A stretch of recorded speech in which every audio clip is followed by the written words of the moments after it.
We open in a small coastal town back in 2017, and our first character, this very judgmental-looking cat. From its perch on a rooftop, our cat overlord is on patrol.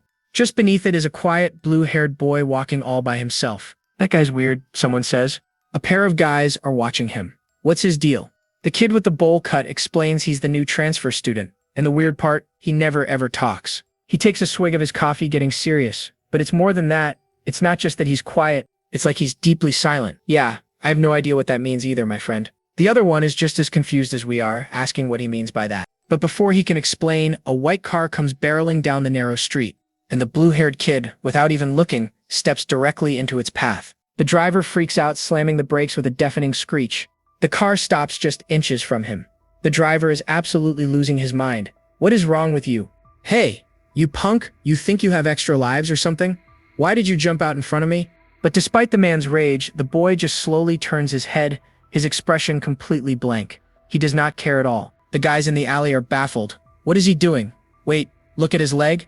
And there it is. The same fluffy cat from before is rubbing against his leg, purring its little heart out. Dude was just trying to save the cat. The angry driver grabs the kid by his collar, accusing him of trying to pull some kind of insurance scam. The onlookers can't believe it.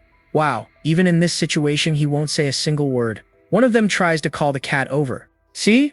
I told you, the bowl-cut kid says grimly. It's like he has some disease where if he talks he'll die.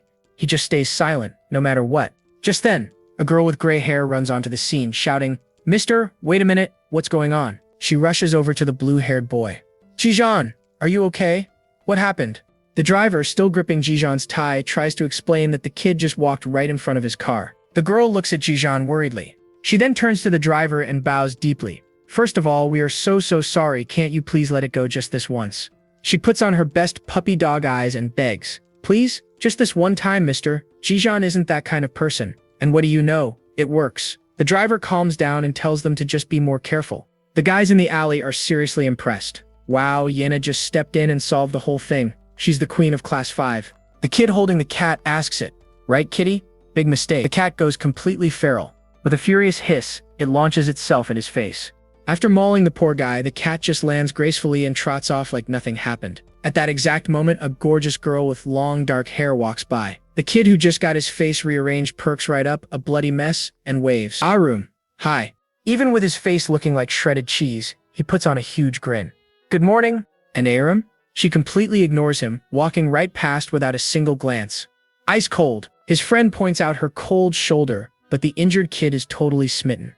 Isn't it attractive though? If class 5 has Yena, our class has Ariam. Attractive my foot, it feels like she's just straight up ignoring you, but he insists, no, it's because she's shy. His friend raises an eyebrow. Huh? So she doesn't talk either? Wait, so she's just like that other guy? The injured student explodes. Don't compare her to some random dude. She's totally different. You take that back.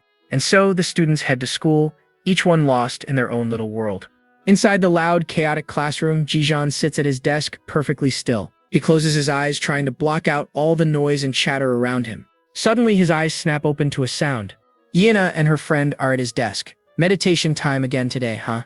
Oh, this one looks like a professional photo shoot. It's been a whole month since you transferred and you do this same meditation routine every single day. She shows him a picture she took on her phone. I snapped this to commemorate it. What do you think? If you don't like it, you can just delete it. She reassures him. Don't feel like you have to say yes just because I helped you out earlier. He seems to give a silent nod of approval and she beams. Thank you, Jijan. Suddenly, the classroom door slams open with a loud bang. A tall, intimidating student strides into the room. This is Seo Taksu, the class bully. You know the type. The whole room goes dead silent as every single student turns to look at him. Taksu scans the room with a smug look on his face, like he owns the place. He overhears the girls talking and giggling about the photo. Suddenly, he places a heavy hand on Jijan's shoulder, smiling menacingly. The vibe here looks pretty good. He smirks. Jijan, why are you always surrounded by girls? You even kinda look like one. Taksu grabs Jijan's wrist, holding his arm up. Dude, look at your wrist. It's a total girl's hand, he exclaims, rubbing Jijan's hand on his own cheek. It's so smooth, I might just fall for you. Jijan's expression hardens just a little, his eyes narrowing. He's not amused. Yena looks over, clearly annoyed. Stop it, will you? It's not funny. Taksu completely ignores her, patting Jijan's head like a puppy. It's because he's so cute. He's just adorable. He then turns his attention back to Yena. By the way, I told you to come to the karaoke room yesterday. Why didn't you show? She looks away, rolling her eyes. I told you I was tired and going to bed early. Can't you understand that? Taksu's face darkens. No, you should have come, because your boyfriend called for you. I was waiting a long time. He warns her not to skip out on him today. She just gives a vague "I'll see" while staring at her phone. One of his lackeys immediately brings over a second chair for him. Total follower. Taksu kicks his feet up on a desk, leaning back like he's the king of the world. After class, we transition to PE where the students are playing outside. After the game, Jijan is sitting alone on the steps, looking exhausted. Yana comes over, fanning herself. Man, it's so hot. She takes a seat right next to him and asks, "Aren't you hot?" She then aims her little portable fan right at Jijan's back. "Here, should I do this for you?" She smiles, enjoying the breeze. Feels so refreshing, right? Jijan just gives her a quick sideways glance, staying completely silent. Yana just laughs, clearly amused by his quiet personality. Meanwhile, a few feet away, the guys are in a heated game of soccer. A player yells for the ball and his teammate shouts back, "Leave it to me." He winds up and kicks the ball with everything he's got, sending it rocketing across the court. Unfortunately, his aim is terrible, and the ball goes flying straight towards an unsuspecting Taksu. It smacks him square in the side of the head with a loud whack. The kid who kicked it is instantly terrified. "Taksu, I'm so sorry. I was just trying to pass it." Taksu just smirks, brushing his hair back into place. "Ah, shoot, my hair got all messed up." Then, to everyone's shock, he just laughs it off and claps his hands. "Don't worry about it. Let's keep playing." Wrong. As the game resumes, he shoots a dark, menacing glare over at Jijan and Yena sitting together. Bro is not happy.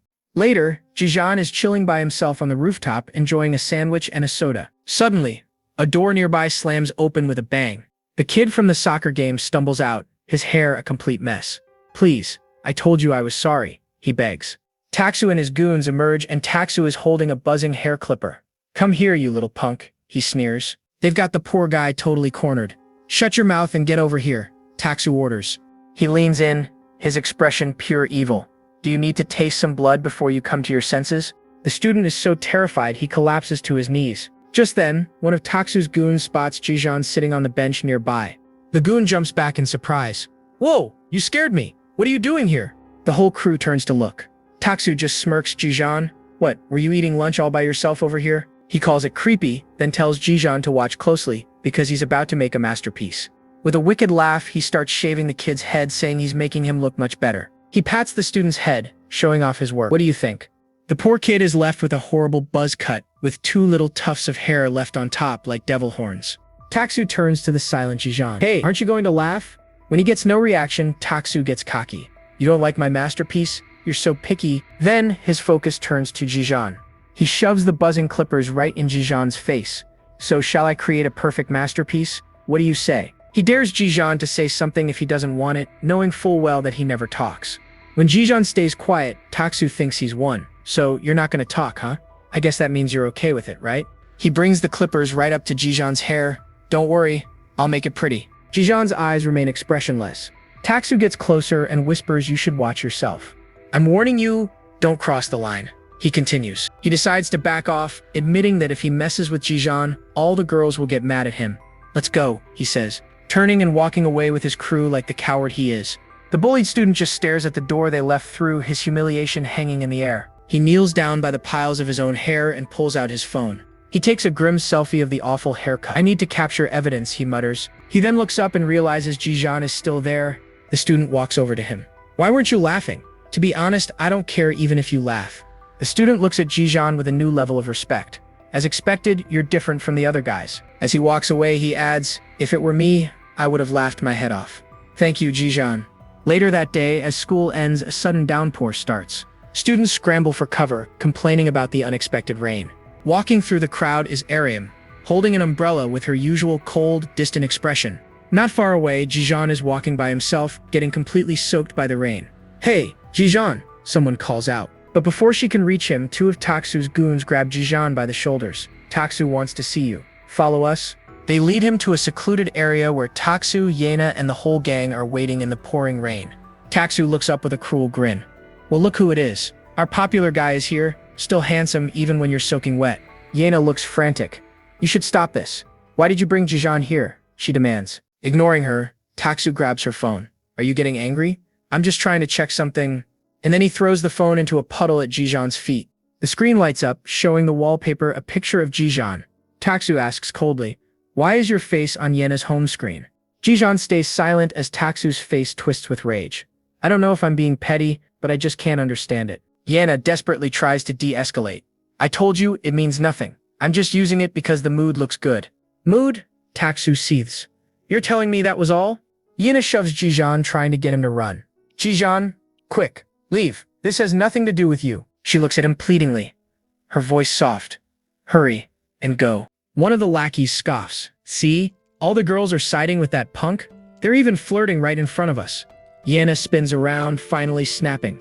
"Cut it out, you loser." Stops crossing the line. And in a flash of pure rage, Taksu lunges forward and brutally punches Yena right in the face. Blood explodes from her mouth from the sheer force of the blow. As Yena crumples to the ground, a spray of her blood lands on Jijeon's face. His eyes snap wide open in shock. In that instant, something inside him breaks and a cold, purple light glints in his eyes. Taksu stands over the fallen Yena, absolutely furious. "You witch, who are you siding with in front of your own boyfriend?" He turns to Jijeon with a smug grin. "So a girl likes you, huh? Did you already know?" He glances back at Yena on the ground. "How about you? Are you interested in her too?" With a twisted grin, Taksu makes a disgusting offer. "If you tell me honestly, I'll give her to you. I'll let you date her, you punk." He demands an answer from the silent Jijeon. "You were interested in her too, weren't you? Tell me." Yena finally speaks up from the ground. "Boyfriend? Someone who throws drinking parties with other girls and brags about it online is my boyfriend?" Taksu furiously snaps back. "I already apologized about that. The older guys set it up for me. How could I just skip it?" With tears in her eyes, Yena tells him it's over. "You're not worthy of being my boyfriend. You're out." "Shut up." Taksu screams, and without a second of hesitation, he slams his fist into the small of her back. Jijeon watches, his face now a mask of pure, unfiltered rage. Yena cries out in pain but manages to get one last jab in. This is really the end for you. I was a crazy girl forever dating you." Losing it completely, Taksu grabs her by the shirt. "Who gave you permission to end it? Do you think I'll let you go?" Yena just dares him. "That's right. Hit me. Hit me more. Let's settle this today," he roars, pulling his fist back for another punch. But just as he's about to connect, a hand shoots out and grabs his wrist, stopping the punch dead in its tracks. It's Jijeon. Taksu is stunned. "Jijeon? Don't tell me you really were interested in her? I gave you my advice, didn't I? I told you not to cross the line." Taksu yells, swinging a massive punch right at Jijeon's face. Jijeon stumbles back, but he's completely unfazed, his eyes now glowing a dangerous red. "You're not even a match for me," Taksu says coldly. Seeing this transformation, Yena screams in terror. "Come to your senses, Jijeon." His eyes narrow and he plants his feet, digging into the wet ground. Taksu can't believe it. He withstood that. "I'm not holding back anymore." He unleashes another powerful, glowing punch, but Jijeon doesn't even move an inch. He just takes the punch, his eyes glowing an intense, furious red. Taksu stares in disbelief at the unmoving boy. "What is with this guy? Just go die, you bum." Taksu screams, throwing one last desperate punch. This time, Jijeon effortlessly catches the fist in his hand. With a cold look in his glowing eyes, Jijeon unleashes a brutal counterpunch, sending Taksu flying into a puddle. Taksu's crew can only watch in horror. "What was that, Taksu?" Yena is completely speechless. Taksu tries to push himself up, spitting blood. "Shoot, what is this?" But before he can recover, Jijeon delivers a vicious kick straight to his head. "That punk! He's asking for it." Seeing their leader down, the rest of the crew rushes in to attack Jijeon all at once. One of the thugs grabs a metal pipe and swings it, but Jijeon is way too fast. He kicks the guy in the chest, sending him flying before the pipe can even connect. The last guy standing watches his friend go down, completely frozen in pure terror. On the ground, Taksu stares up in disbelief. "Jijeon, what are you? Who are you?" Jijeon doesn't answer. He just grabs Taksu by the hair and viciously slams his face into the ground. He doesn't stop, repeatedly smashing Taksu's head into the wet pavement with relentless, terrifying fury. Yena finally rushes over and grabs Jijeon from behind, pleading with him. "Stop. Stop it, Jijeon." Her voice seems to reach him. He stops, panting heavily as lightning flashes across the sky. As he catches his breath, Yena can only look on, her face a mixture of fear and deep concern. Without another word, Jijeon straightens his clothes, shoulders his backpack, and walks away from the carnage. The one conscious thug can only stare after him, muttering, "That lunatic." Yena is left kneeling on the wet ground, trying to process what just happened. As Jijeon disappears into the storm, it's clear there's a deep, heavy darkness hidden behind all that silence. The writer wants us to see another angle on that encounter, to add to the mystery, I guess. From this vantage point, we see Arium when Taksu's minions call Jijeon and lead him to where Taksu is. She hears them talking about Taksu being furious with Jijeon. Just ask for mercy as soon as you see him, dude. It's the only way you'll live, one of them advises. Arium is curious and maybe a bit concerned. Her hand grips the umbrella handle tight, and in the next second, she's sprinting through the rain. She cautiously peeks around a corner, and what she sees makes her eyes go wide with pure shock. Jijan is landing a brutal punch on Taksu, who's twice his size, sending blood flying. And his face? It's chillingly calm as he winds up for another devastating blow. Arium can only watch in horror as Jijan systematically dismantles the other bullies. When the carnage is over, Jijan is the only one left standing, soaked to the bone in the rain. He emerges from the alley, breathing heavily, and begins walking, then gives her a glance. In the middle of the downpour, their eyes lock. His gaze is intense, his face bruised and bloody. Arium's hand is shaking, but she offers him her umbrella. Jijan just stares for a second and walks away, totally ignoring her. Ahrim just stares after him as he walks off into the night. So mysterious. The next day, the storm has passed, and the sun shines over the school. In the classroom, everyone notices Taksu and his crew are MIA, just assuming they're skipping. But Jijan is missing too, and people are starting to talk. Yena's friend asks her if she knows what happened. Yena, now sporting a bandage on her cheek, just stares off into the distance, clearly thinking about him. Meanwhile, in a grimy underpass, some tough-looking dude is in total disbelief. He can't believe the news that Taksu is in the hospital. He says they were just out drinking a couple of days ago. He grabs one of Taksu's lackeys and demands to know how bad the damage is. The kid nervously explains that Taksu's face is fractured and he's too embarrassed for visitors. The leader asks how many of them got wrecked. The kid stammers, 4 of them. The big boss, Kang Doyle, is floored that Taksu lost and demands to know who did it.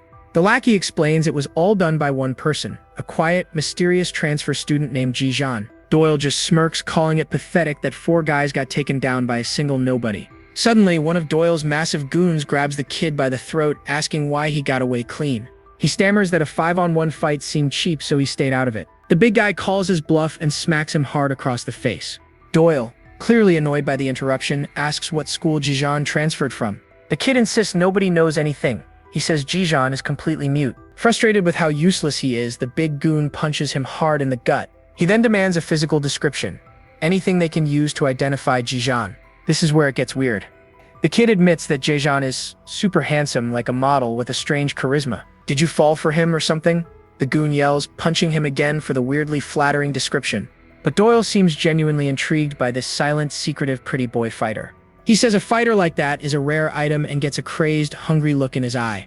I want it, he screams. The next day at school, students walk in under a hilariously ironic banner calling for non-violence. And there he is. Jijan walks calmly through the locker area, but he's being watched. The bowl-cut kid from Taksu's crew is spying on him from around a corner. A quick flashback shows Doyle ordering him to dig up information on Jijan's background. The kid was clearly terrified, but he had no choice but to accept the mission. Back in the present, he's stressing out, almost in tears. Why the heck does he have to do this? At that exact moment, Jijan opens his locker. Inside, he finds a pair of slippers and a smartphone that suddenly starts vibrating. With a flicker of surprise on his face, he picks up the unknown phone. A text from a random number congratulates him on getting a free phone. The message tells him to use an app called X-Talk to share any of his worries. Totally not suspicious at all, right? Jijan just looks around to see who might have done this.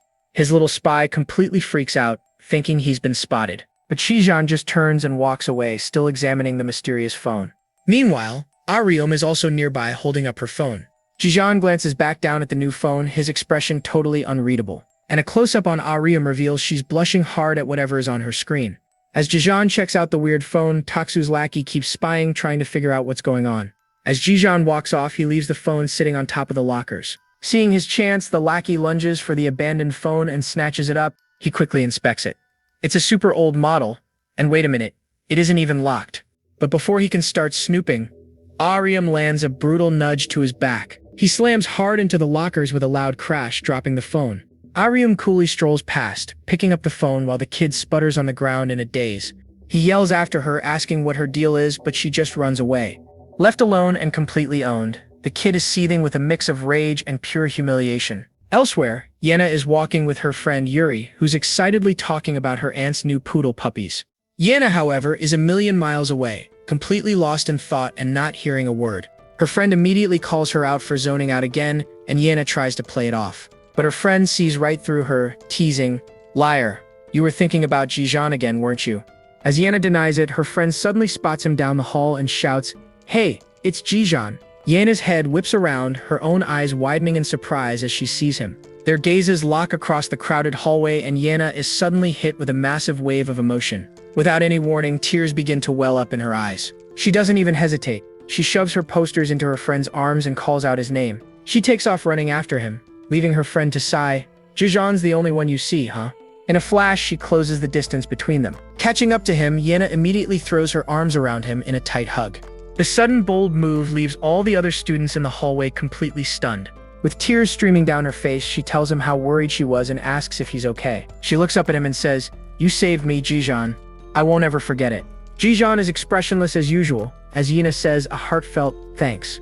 And of course, watching the whole scene unfold from the sidelines, Taksu's lackey grumbles with jealousy. He quickly pulls out his phone and starts tapping out his daily report for Doyle. His notes are simple: late to school, popular with the girls, and still not talking. He wonders if this intel is even enough. Later that day, after school lets out, Jijan walks alone through the city streets. As he walks, a tough-looking guy on a yellow dirt bike spots him from across the street. He smirks, recognizing Jijan instantly. He sure stands out, he mutters to himself. He pulls out his phone and sends a quick message, alerting another delinquent on a scooter nearby. The trap is sprung. The two of them move in at once, screeching to a halt to block Jijan's path completely. The man with the glasses sizes him up. "Jijan? You're Jijan, right?" Jijan remains completely silent, staring back with that same intense, stoic expression. The man just smirks. "I guess I'm right. Get on. We came to pick you up." These biker thugs roll up and don't even waste time. They ask Jijan if he's heard of the legend from Daesun High, a guy named Kang Do-il. The lead biker starts running his mouth, calling Jijan's school a total dump for losers. Talk about picking a fight. Then he drops the real reason they're here. The big boss, Kang Doyle, wants a meeting. He tells Jijan to get on the bike, now. He tries to play it cool, saying it's just an invitation and that Jijan won't get hurt. For now, sounds super reassuring. But Jijan isn't having any of it. He completely blanks them and just walks away. The thugs are furious, screaming at him to get on the bike.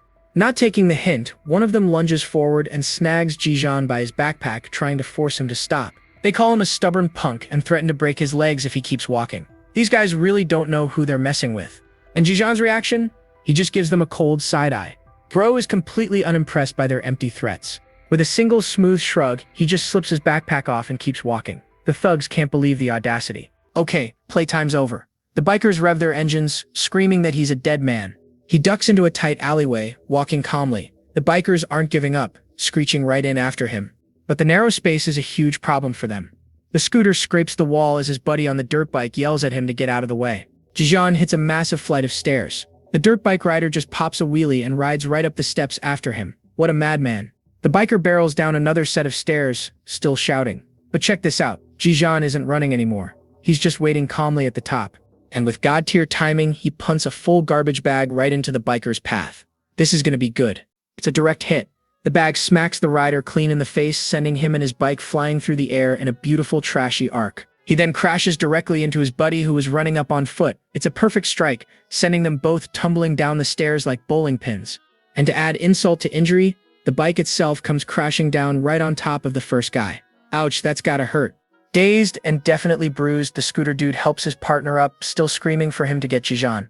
Dude, read the room. They scramble up the stairs, but Jijan is already gone. Just kidding, they spot him in another alley, a classic bait and switch. Furious, they start the chase all over again, but Jijan leads them through a confusing maze of alleys until they completely lose him. Suddenly, they spot him again. One of the thugs goes for a flying tackle from behind, screaming that he's finally got him. He spins his target around, ready to finish it, only to find some random, terrified student. It's not Jijan at all. His partner runs up, totally confused. The first guy is so enraged by the mix-up that he just decks the poor innocent kid. What a jerk. And as they stand there completely defeated, the real Jijan watches the whole dumpster fire from a rooftop high above. He doesn't say a word, he just turns and walks away. Mission accomplished, total chaos created. Later, back at the thugs' hideout, one of them is reporting their massive failure. Apparently, Jijan politely declined their invitation. Our two failed chasers are getting punished, forced to do push-ups. They whine about how close they were, but their boss isn't hearing it and just kicks one in the face. He screams that he doesn't want excuses. Meanwhile, the big boss himself, Kang Doyle, just smirks from the sidelines, finding this all very entertaining. He turns his attention to Taksu's old lackey, Oh Sung-min. He asks if Sung-min managed to dig up any dirt on Jijan. Sung-min nervously gives his report, which is basically nothing. Jijan is late, popular with girls, and still a man of few words. Great intel, buddy. Kang Doyle is not impressed. He asks if that's seriously all he's got, and his heavy immediately grabs Seung-min by the hair. And just like that, Seung-min is forced to join the other failures on the floor, wondering how he got dragged into this mess too. Kang Doyle smiles and tells them to stop. He gives Seung-min a new mission though. Lure Ji-jeon to the back gate after school. Simple, right? He asks if Seung-min can at least handle that, and the look on Seung-min's face says it all. The poor guy is absolutely terrified. Kang Doyle then turns to another thug, Daesik, and puts him in charge of the operation. He wants Ji-jeon brought to him tomorrow, no excuses. Daesik confidently accepts. But meanwhile, Seung-min is having a full-blown panic attack, wondering how in the world he's going to lure a beast like Ji-jeon anywhere. The next day, Seung-min tries to play it casual. He's holding 2 grape sodas nervously. His friend tries to grab one for himself. Seung-min just gets angry and calls him a cheapskate to deflect, because his real target is walking just a few feet ahead. You guessed it, it's Ji-jeon. Seung-min runs up with the fakest smile you've ever seen, wishing Ji-jeon a good morning and offering him the soda. Ji-jeon just stares back, completely expressionless. Seung-min starts backpedaling fast, swearing he was never really one of Taksu's guys. He even tries to suck up, saying how awesome it was to see Taksu get wrecked. He offers the drink again, desperate to build some camaraderie. And Ji-jeon's response? He just turns and walks away without saying a single word. Denied. Seung-min is left standing there like an idiot. Seung-min is fuming. This is way harder than he thought. He's terrified of what Kang Doyle will do to him if he fails this simple mission. The bell rings for lunch and everybody heads out. While everyone else is hyped to leave, Ji-jeon is just chilling with his head on his desk. With the classroom finally empty, Ji-jeon lifts his head. Seung-min's watching from the doorway. He'd been searching for Ji-jeon at the cafeteria. Did he bring his own lunch? Ji-jeon heads out to his favorite spot on the rooftop, and on a bench there's a phone just sitting there. And right on cue, the phone buzzes to life. Its screen lights up with a mysterious notification. The message is simple. It just reads, "Eating bread today too?" Meanwhile, Arum is staring at her phone, completely flustered and blushing like crazy. Ji-jeon picks up the phone curiously. This person says they've seen him eating alone on the rooftop, just like they do. The mysterious texter says they wanted to talk, which immediately puts Ji-jeon on high alert, scanning the area for his secret admirer. Another message pops up saying they're on the opposite side. What a strange way to introduce yourself. And just like that, an arm starts waving like crazy from across the fence trying to get his attention. Ji-jeon takes a seat as the texts keep rolling in. The person admits they're awkward and heard he doesn't talk much either. "Why aren't you talking?" comes the next text. Ji-jeon just stares back, his thumb hovering over the keyboard. Suddenly, a loud voice shouts his name, completely startling him out of his thoughts. It's Oh Seung-min, who runs up with a ridiculously fake grin plastered on his face. "Whoa, fancy meeting you here." Seung-min holds up a bag of bread, claiming he was just coming up to eat. He then asks if Ji-jeon was eating all by himself. He's super eager to eat together, and Ji-jeon just kind of accepts it with his usual stoic silence. So the two of them sit on the bench. Seung-min is going to town on his bread, while Ji-jeon just sips his drink. But they're not alone. Arum is peeking over from the next rooftop, spying on them while having her own snack. All of a sudden, Seung-min bends over and starts crying. Bro is putting on a real show. With tears streaming down his face, he blurts out, "Ji-jeon, actually, I have no friends." He tries to explain that he only hung out with Taksu's gang because he was afraid of being a total loner. Looking at Ji-jeon with puppy dog eyes, he suggests they team up as fellow outsiders and become friends. But get this, it is all an act. Inside, Seung-min is raging, thinking, shoot, is this not working? I even squeezed out some tears. Ji-jeon is completely unfazed. He just stands up to leave, leaving Seung-min in total disbelief.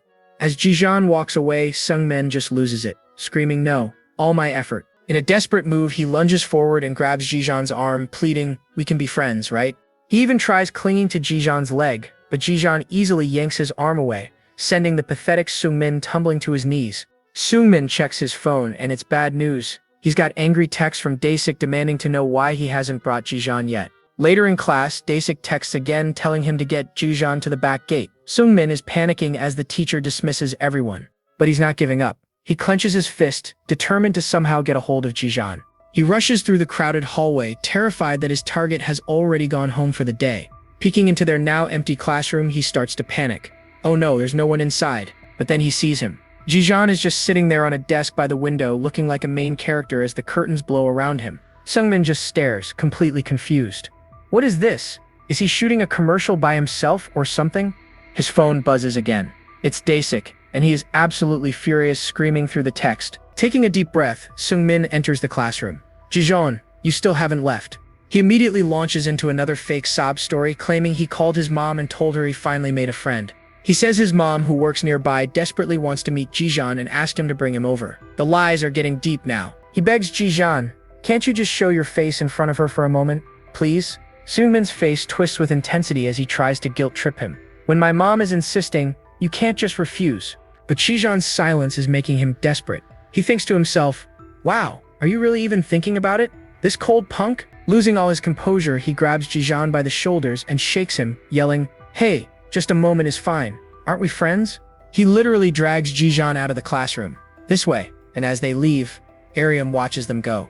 As they walk, Seungmin cheerfully explains that the back gate is a shortcut to the market. But his expression darkens as he thinks, "I'm sorry, Jijan. If you're naive in this neighborhood, you can't survive."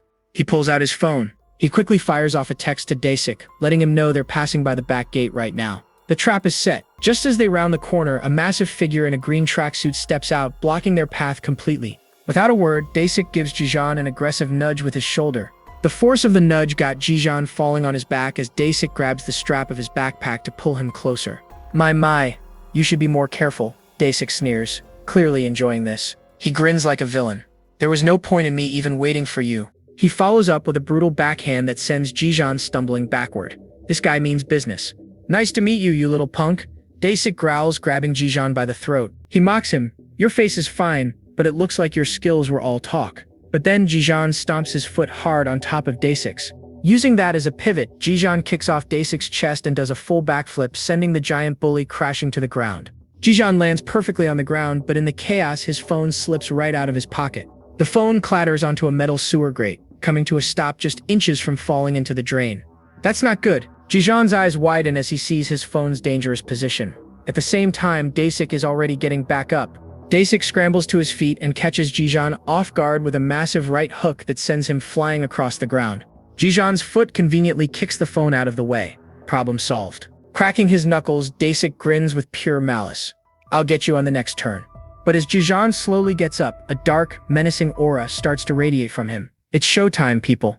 The hulking goon Daesik scoffs at Jijan. He sneers, "You think you can handle this weight difference with that scrawny body?" But Jijan isn't fazed one bit. His eyes are like ice, cold and locked on his target. Watching from a corner, Oh Seung-min is already apologizing in his head.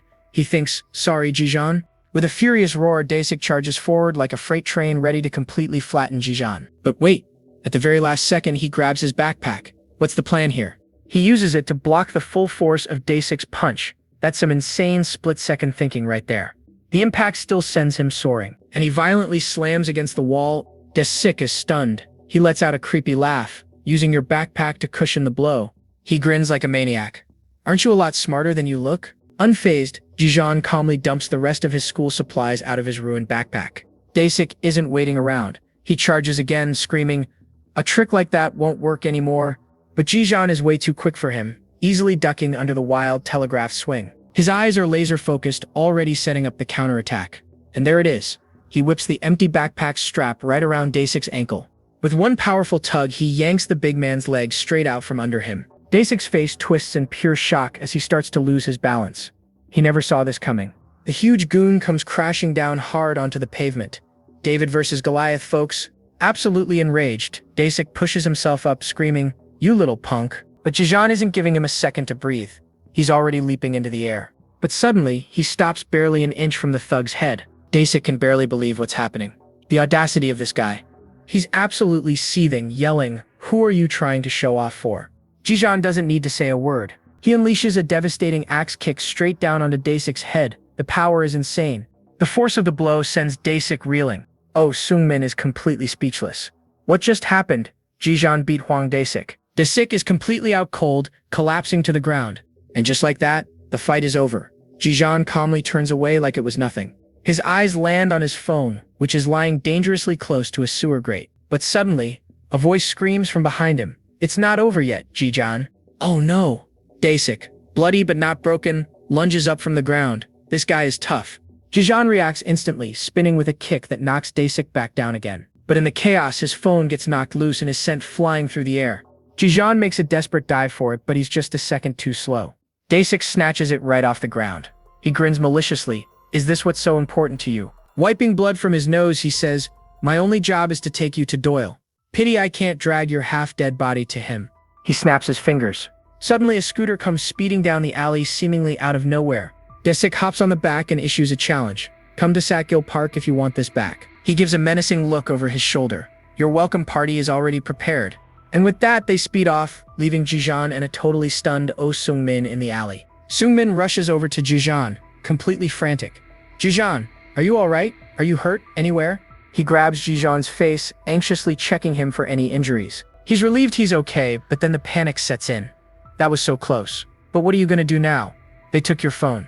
He's shouting, they'll get all your private information. This could get really bad. You can meet my mom next time. For now, you should hurry and go to Satgill Park, he tells Jijan. Okay, I've done my part. Doesn't matter if he goes or not, he thinks to himself. But as he turns to make his escape, he sees that Jijan is already walking away. Sung-min is stunned. Where are you going? Are you really going after them just for a phone? Jijan doesn't even look back. He just walks forward with total purpose, heading straight into the lion's den. He arrives at Satgill Park and begins to climb a long flight of wooden stairs. At the top, a few delinquents are already waiting for him, just lounging around and smoking.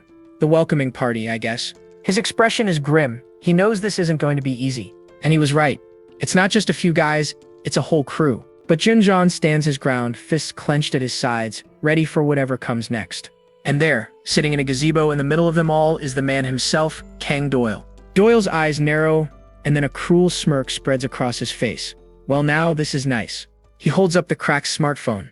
You came all this way for this, right? Jijan walks straight towards him, passing right through the crowd of thugs without a hint of fear. Doyle casually inspects the phone. Doesn't seem like there's anything important on here. No numbers saved, no call records either. He continues, the only thing it has is a couple of texts from a girl who's been watching you. Oh, this just got interesting. Doyle looks up at Jijan, clearly amused. But seeing how you actually came all the way here just to get this phone back, Jijan stops right in front of him and holds out his hand, demanding it back. Doyle just grins, taunting him. Is she your girlfriend? Or just a little fling? Jijan's expression darkens as Doyle shouts, Man, now I'm all curious. So I sent her a text, Doyle says, his eyes gleaming with mischief. It was just so frustrating to watch. He adds with a wicked grin, I texted her something to get things moving along. Meanwhile, Aryun feels her own phone buzz in her pocket. She pulls it out and looks at the screen, a completely confused expression on her face. It's a message from Jijan's number starting with a simple, hey. But the next message is shockingly direct. I'm feeling lonely right now. Want to meet up? Then it drops an absolute bombshell. If you come to Satgill Park, you'll be my girlfriend starting today. And look who sent it. This punk Doyle, smirking while holding Jijan's phone.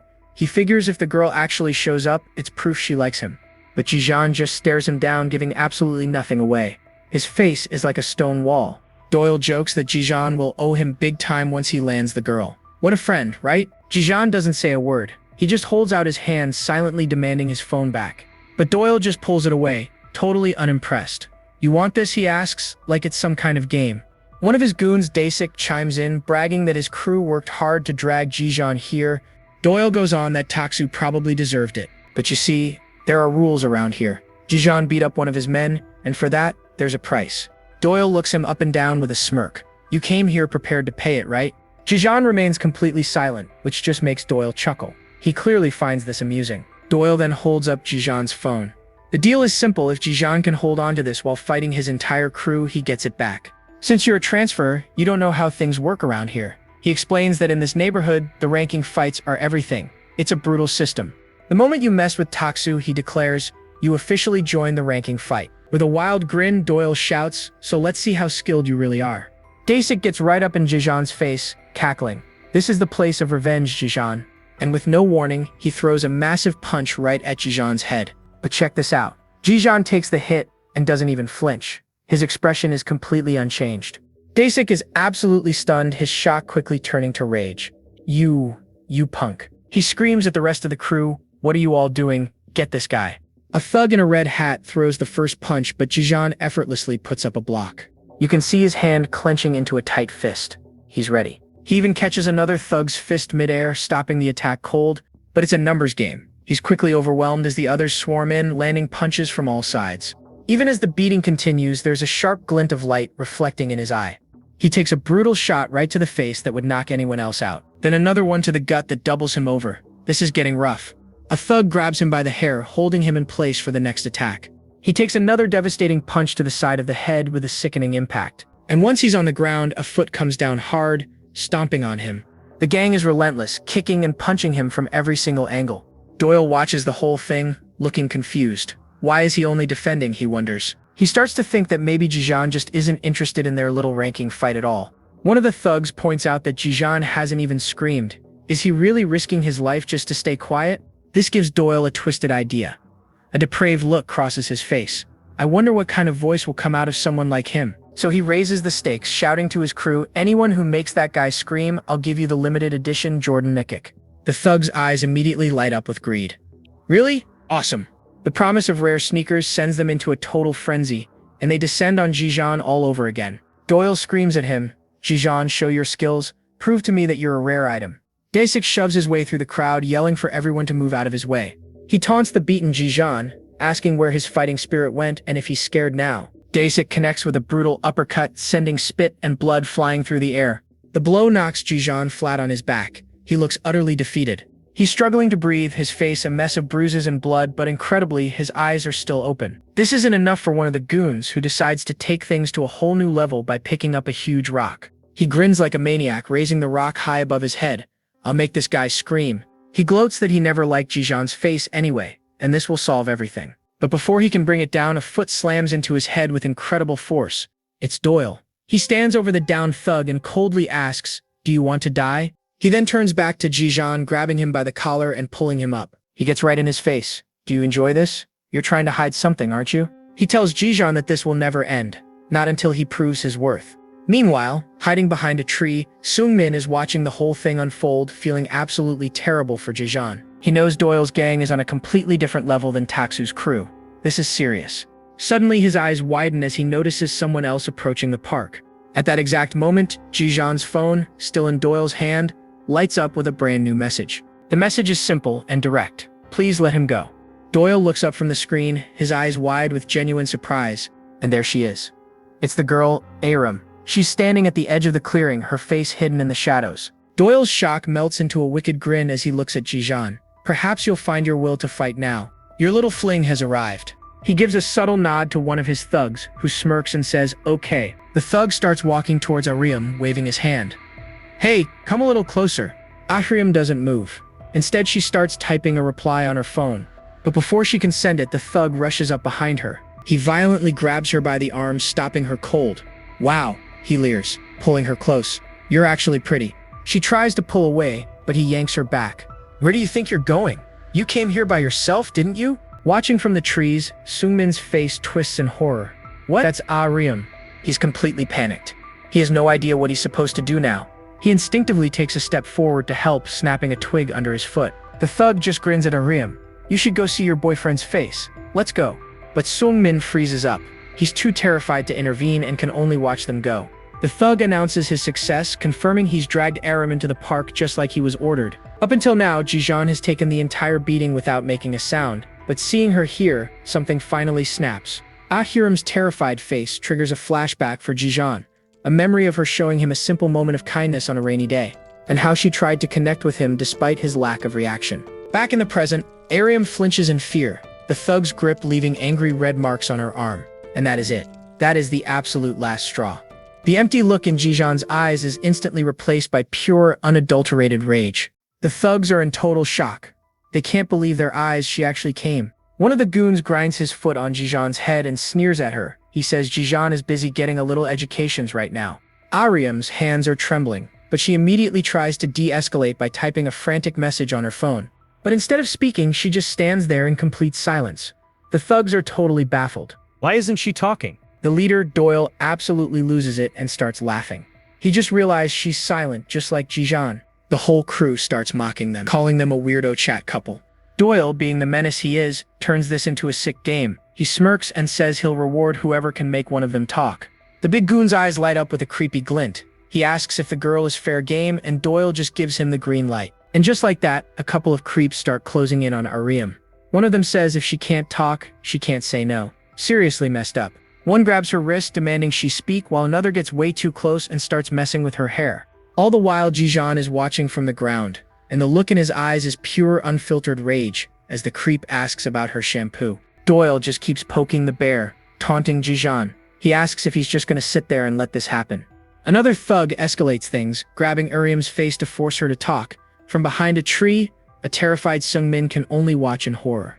The thug tightens his grip, screaming right in her face to say something. This is their biggest mistake. But before he can finish his sentence, a fist comes flying out of nowhere and absolutely decks him. It's Jijan. He's on his feet, and he's already laid out one of the thugs who touched Uriam. The switch has been flipped. Without even a second's pause, he unloads another brutal punch right into the face of the guy who grabbed her. Some dude with pink hair thinks he can take him on. Nope. He gets sent flying backwards from a single powerful hit. And look at Doyle. He is absolutely loving this. He's ecstatic that Jijan is finally showing his true colors. In a flash, Jijan moves to stand directly in front of Uriam, becoming her human shield. Protector mode is activated. The rest of the gang, completely furious now, all scream and charge at him at the same time. But it's no use. Jijan is like a whirlwind, effortlessly dodging and weaving through every single attack they throw at him. He grabs one by the face and slams a vicious knee right into his gut. He follows it up with a nasty elbow strike to the back of the head. That guy is definitely out for the count.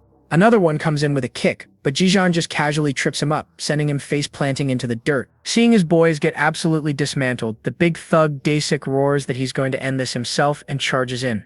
Dasik throws a kick, but Jijan catches it. He twists him off balance and delivers a bone-crushing stomp right to his face. Dasik stumbles back in shock and throws a massive haymaker, but Jijan just ducks under it like it's nothing.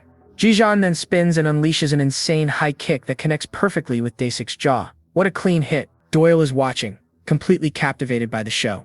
He mutters with a sick smile that Jijan is a rare item. Jijan closes the gap and drives a powerful knee straight into Dasik's gut, making the huge guy scream in pure agony. With Dasik doubled over in pain, Jijan raises his clasped hands high over his head, prepping a finishing blow. And he brings them down in a devastating hammer fist, smashing Dasik's face straight into the pavement with sickening force.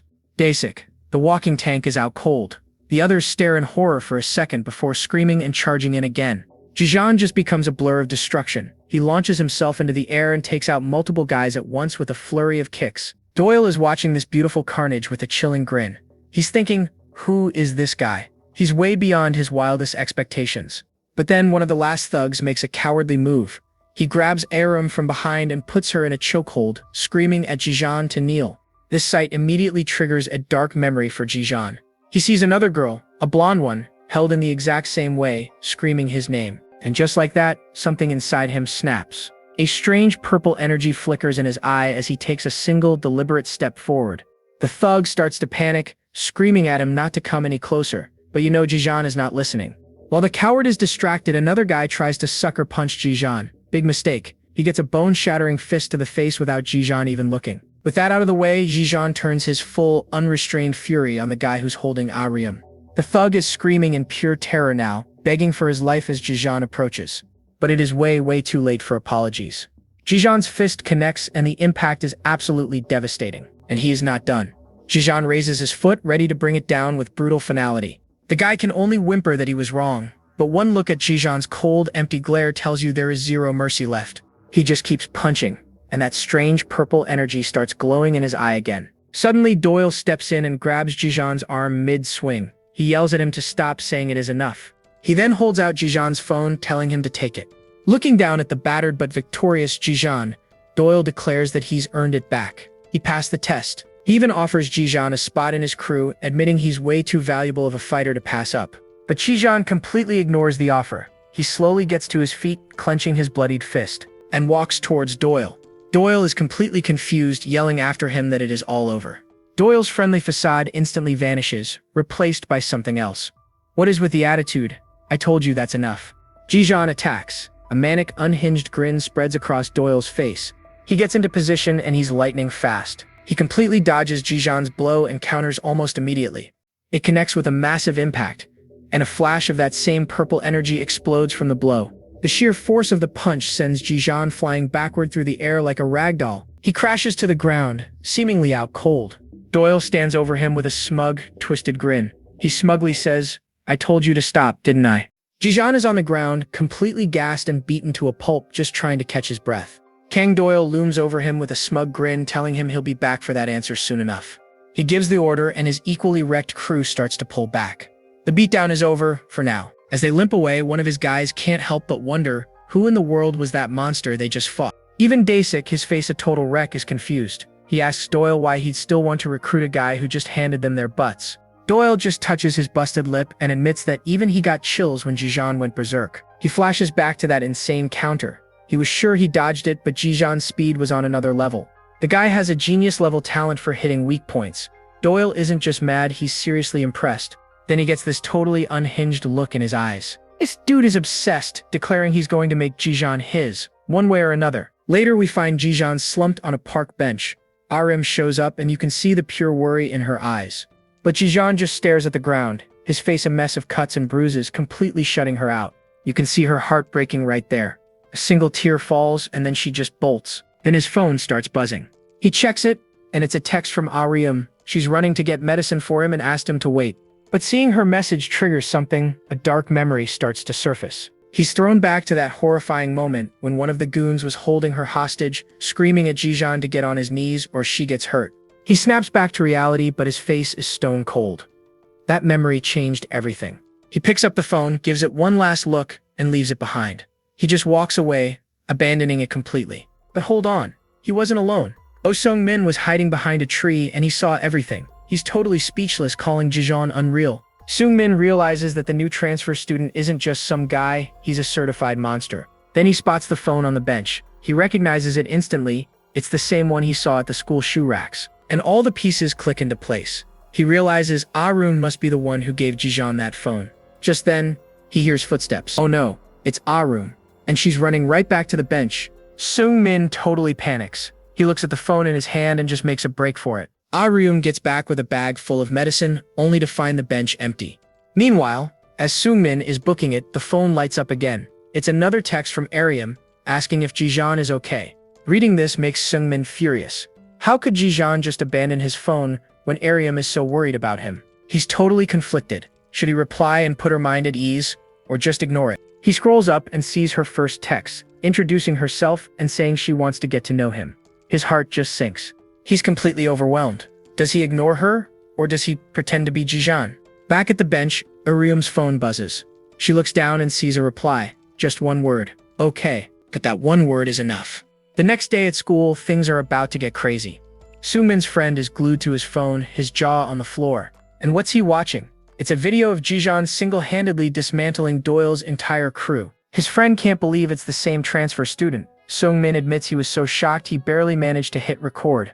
The friend is convinced Jijan is going to be super popular, but Sung-min just mutters that he already is. The salt is real, folks. He's just fuming, because he's 100% sure his crush, Arim, has a thing for Jijan. Bro is having a complete meltdown. He's mad, Jijan is ghosting her, but also kinda relieved. He's a mess. His friend sees a golden opportunity. He says the video would go viral and snatches the phone, ready to upload it. Sung-min chases after him but ends up crashing right into another student, knocking the guy's tie clip to the floor. He looks up and freezes. It's Kim Jinwoo, the number 2 ranked fighter of the sophomores, and he does not look happy. Sung-min is completely paralyzed with fear, barely able to stammer out the infamous fighter's name. He scrambles to pick up the tie clip, nervously offering to put it back on for him. But Jinwoo's not having it. He just smacks Sung-min hard across the face and tells him to go get his crew. His friend runs over to help, but Sung-min just screams at him, blaming him for the whole mess. His friend tells him to calm down, saying he's lucky it was just one slap. Apparently, Jinwoo is known for having a seriously bad temper. But Sung-min's not listening. His eyes are locked on Yena, who's walking with Jijan and pointing at the cuts on his face. Watching them walk off together sends Sung-min into a jealous rage. He just can't stand how popular Jijan is. He is absolutely fuming. First it was Arim and now Yena too. Why does this guy get all the attention?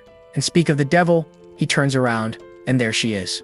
Arim is walking right down the street. He quickly tries to play it cool, stammering out a greeting as she gets closer. And she walks right past him without a single glance. Ouch. That's a critical hit to the ego.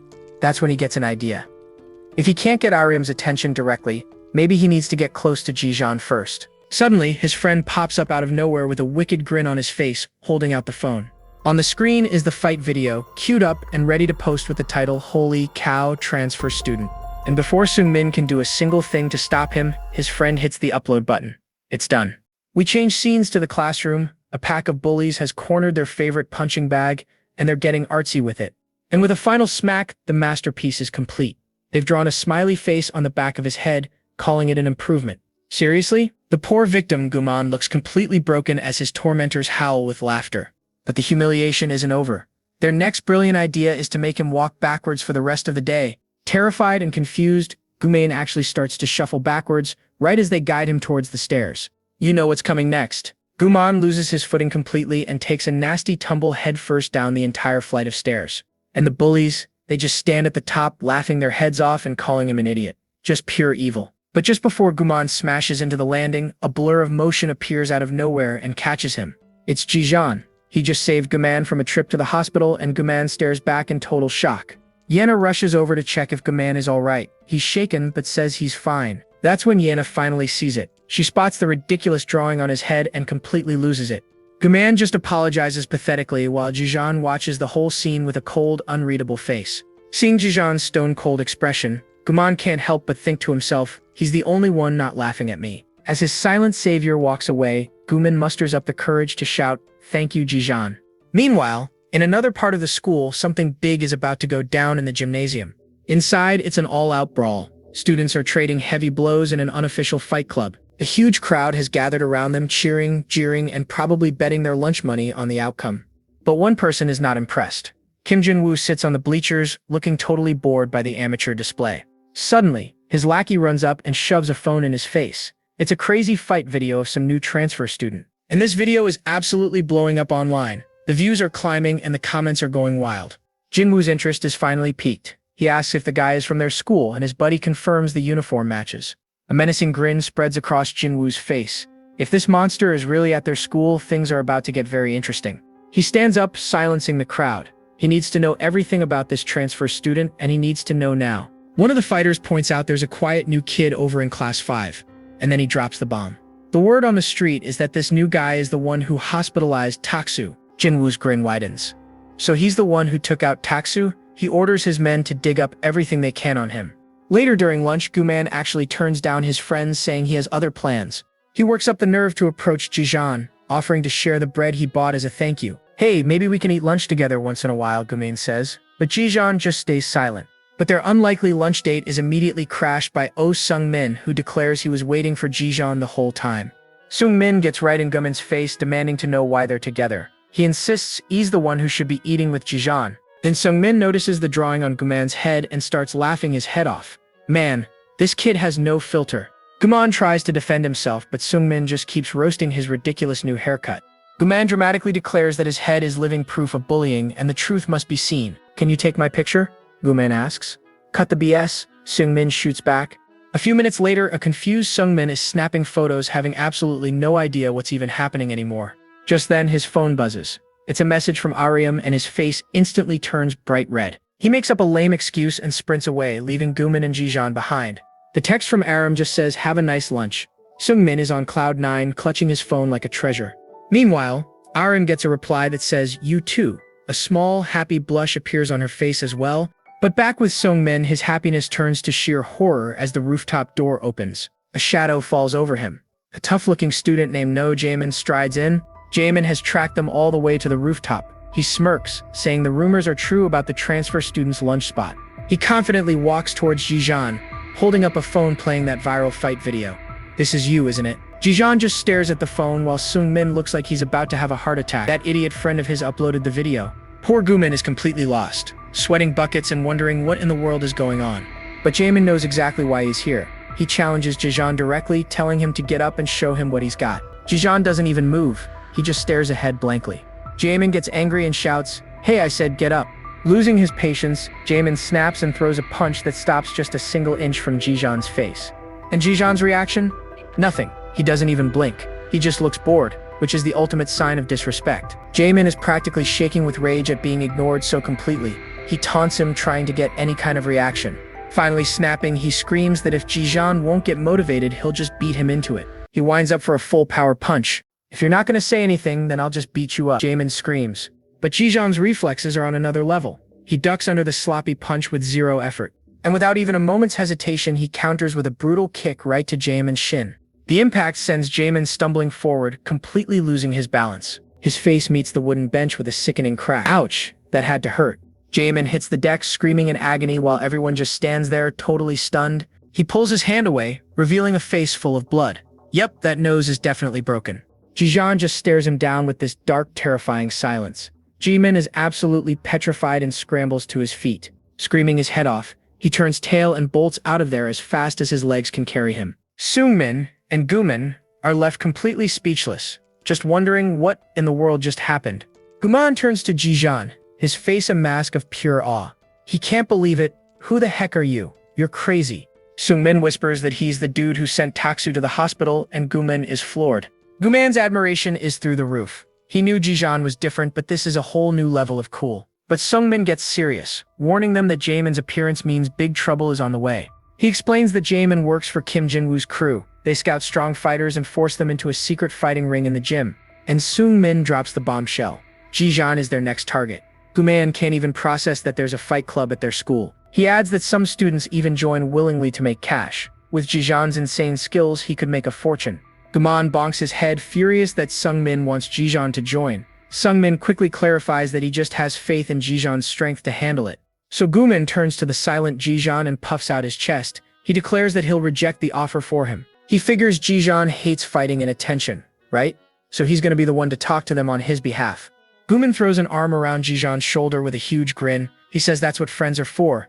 Friends? Why are you acting like you're close to him? Seungmin is not having it, calling him out. But Guman proudly announces they're already friends. Later, back in the classroom, the air is thick with whispers and gossip.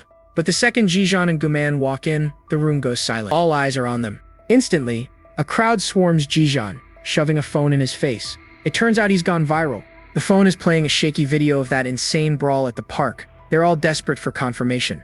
But Guman steps up, playing bodyguard. He tells everyone to back off and go through him if they have something to say. The other students just scoff, mocking Guman for latching onto the new popular guy.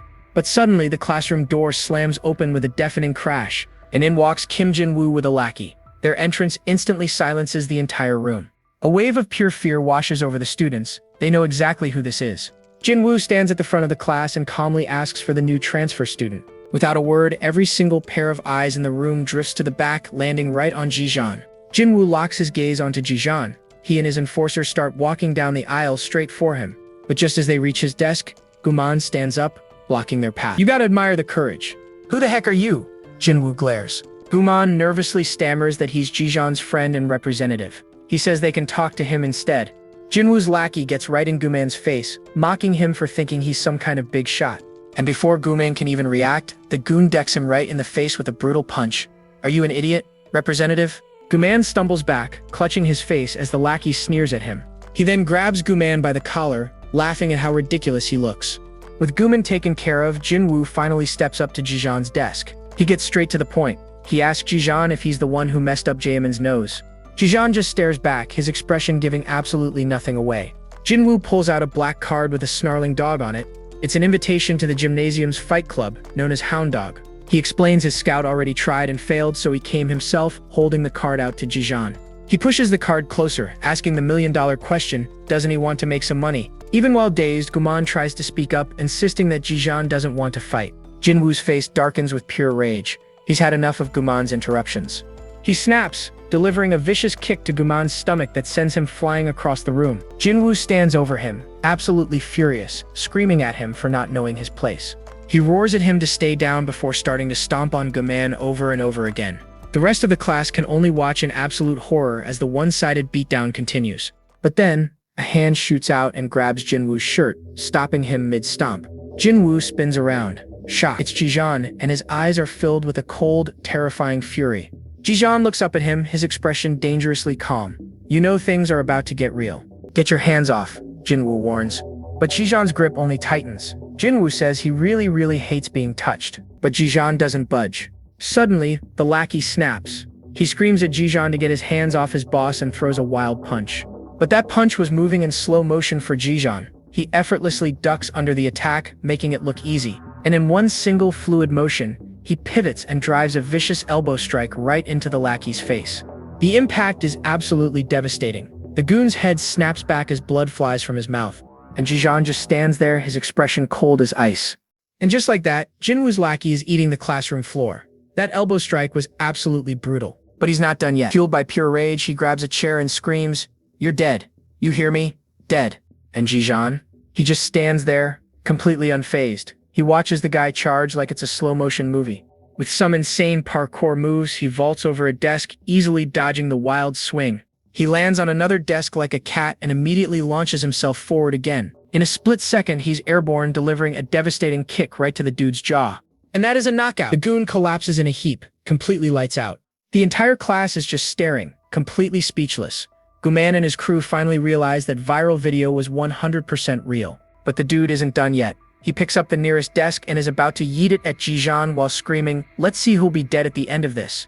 Right on cue, a teacher walks in. "Jijan, what are you doing up there?" he yells, completely lost. Seeing the absolute chaos, the teacher starts panicking, demanding to know what is going on. But Jinwoo, smooth as ever, steps in. He puts an arm around his beaten-up buddy and smirks, "Relax, teach, it's just a joke. We're not fighting." Then he turns his ice-cold gaze to Guman. "Hey, representative," he says with a grin. "You'll be my contact for him now, right?" As he leaves with his crew, Jinwoo gives Jijan one last look. "I'll see you again, Jijan." He even has the nerve to pat the stunned teacher on the shoulder, telling him not to be so nervous. The disrespect is unreal. After school, the fight is all anyone can talk about. Sungmin is absolutely kicking himself for missing what his friend calls a scene straight out of a movie. They wonder where Jijan is, figuring the teacher kept him behind for the brawl. But surprise, Jijan isn't in trouble at all. He's in the counseling room and the teacher just offered him some green tea. The teacher admits he was against Jijan transferring here. He was worried the kid wouldn't fit in. He was worried about Jijan's silence but agreed because Jijan's father, an old friend, trusted him. He remembers the last time he saw Jijan 4 years ago, back when he was in middle school. A flashback kicks in, showing a younger Jijan with a bowl cut, just wailing on a punching bag. The kid already had insane power. His father proudly introduces the teacher. A sweat-drenched but super polite young Jijan immediately bows and greets him. His dad boasts about how strong Jijan will be, while the two old friends make plans to grab drinks later. Back in the present, the teacher sighs. He remarks how much Jijan has changed from that bright, energetic kid. He lets Jijan know that the other teachers are aware of his situation, but handling problems with other students, that is on him. He offers some final wisdom. His father's training was about more than just being physically strong. The teacher believes Jijan will eventually break his silence, and as he says this, rain begins to pour outside. Meanwhile, Soon-min and his buddy are caught in the downpour. They assume Jinwoo has finally given up on recruiting Jijan. Suddenly, the burner phone Arum gave to Jijan buzzes, but it is in Seungmin's pocket. He pulls it out. It is a message from Arum. "Do you have an umbrella?" Seungmin's face goes completely red.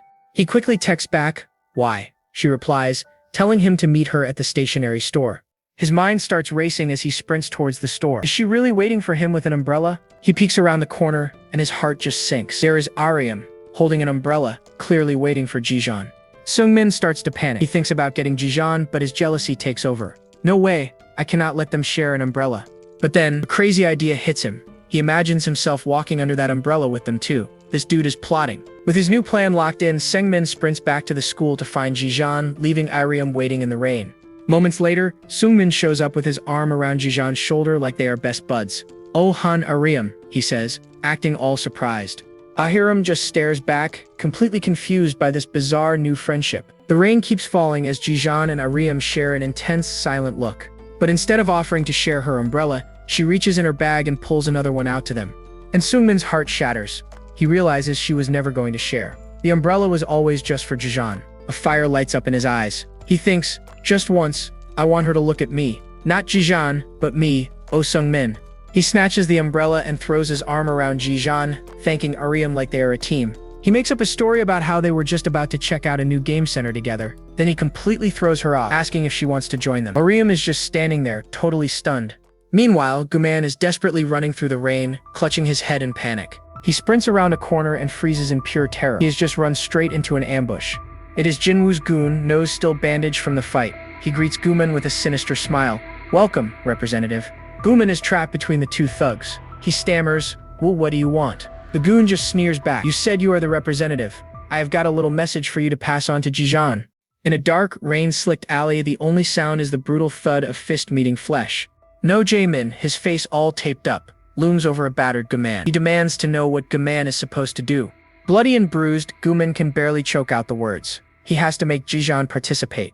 Jaemin grabs him by the shirt, sneering at him. Then he lands another vicious punch right to the gut, tears streaming down his face. Guman finally breaks. He promises he'll talk to him. Jaemin delivers a final, chilling threat. The price for failure is his life. He's going to die. Gumin is completely broken, able to do nothing but groan in pain. But then, a calm voice cuts through the rain. It's Kim Jin-woo telling Jaemin to back off before the guy wets himself. He coolly pulls out a black card with a snarling red dog. The words Hound Dog are printed right below it. Jin-woo flicks the card right at Guman's head, telling him to give it to Jijan. With a sinister smile, Jin-woo delivers the invitation. Welcome to the Hound Dog fighting pits. He and his crew just walk away laughing, leaving Guman collapsed in the pouring rain. Meanwhile, at an arcade, Seungmin screams with determination.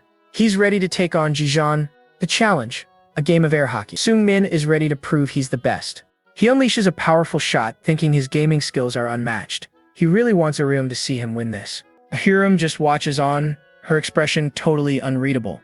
The score is still 0-0, but with a simple flick of his wrist, Jijan effortlessly scores. Seungmin is completely shocked. Trying to save face, Seungmin just laughs it off. He claims he was giving Jijan a handicap. Sure, buddy. He tries to get serious again, but Jijan unleashes a lightning-fast flurry of shots. The pucks just keep scoring, one after another. Seungmin is left completely dumbfounded. He can't believe it. Jijan can even put a weird spin on the puck. How is he so good at this? The game turns into a complete massacre. It's an absolute blowout. The final score is 13-0. Seungmin hangs his head in defeat, muttering about how Jijan didn't even let him get a single point. Trying to recover, he tells Aryum it's her turn. He's hoping she'll see Jijan's cold side and get turned off. So Aryum and Jijan silently take their places at the table. Their game begins, and the puck flies back and forth. It's actually a super even rally, and Aryum finally scores. Seungmin is completely outraged. He yells at Jijan, asking where that crazy spin move went. It's obvious Jijan is going easy on Aryum. The two of them share an intense gaze across the table. Seething with jealousy, Seungmin declares his next move. He's going to win her over with the claw machine. He nearly snags a cute pink teddy bear, but it slips from the claw at the last second. So close. He yells in frustration but tries to play it cool for Aryum, promising he'll get it next time. He tries again and gets even closer, but fails again. Totally enraged, he starts punching the machine, yelling that it's rigged. While Seungmin is throwing a tantrum, Jijan calmly steps up. One press of the button, and he wins on his first try. Seungmin is left completely speechless. Jijan effortlessly wins not one but two stuffed bears. Jijan hands the pink bear to Aryum, and the brown one to a stunned Seungmin. What a power move. Aryum actually blushes a little, thanking him. Meanwhile, Seungmin is having a full-on internal meltdown. Is there anything this guy can't do? Getting desperate, Seungmin decides to bust out his ultimate move. His secret weapon is his singing voice. Next thing you know, they're in a karaoke room. Seungmin grabs the mic and starts singing a ballad directly to Aryum. While he's busy performing, Jijan and Aryum are just sitting there, silently and awkwardly close to each other. But then, disaster strikes. Seungmin's voice cracks and he starts coughing uncontrollably. He totally choked. He sputters that something went down the wrong pipe and rushes out to get some water. And just like that, Jijan and Aryum are left completely alone in the small karaoke booth. Aryum pulls out her phone and types a message, even though he's right there. She thanks him for the plushie. But as he reads the message, her phone starts buzzing like crazy. She's getting a call. He looks at the screen and the caller ID just says, Dad. Instantly, all the color drains from Aryum's face. Her eyes go wide with what looks like pure terror.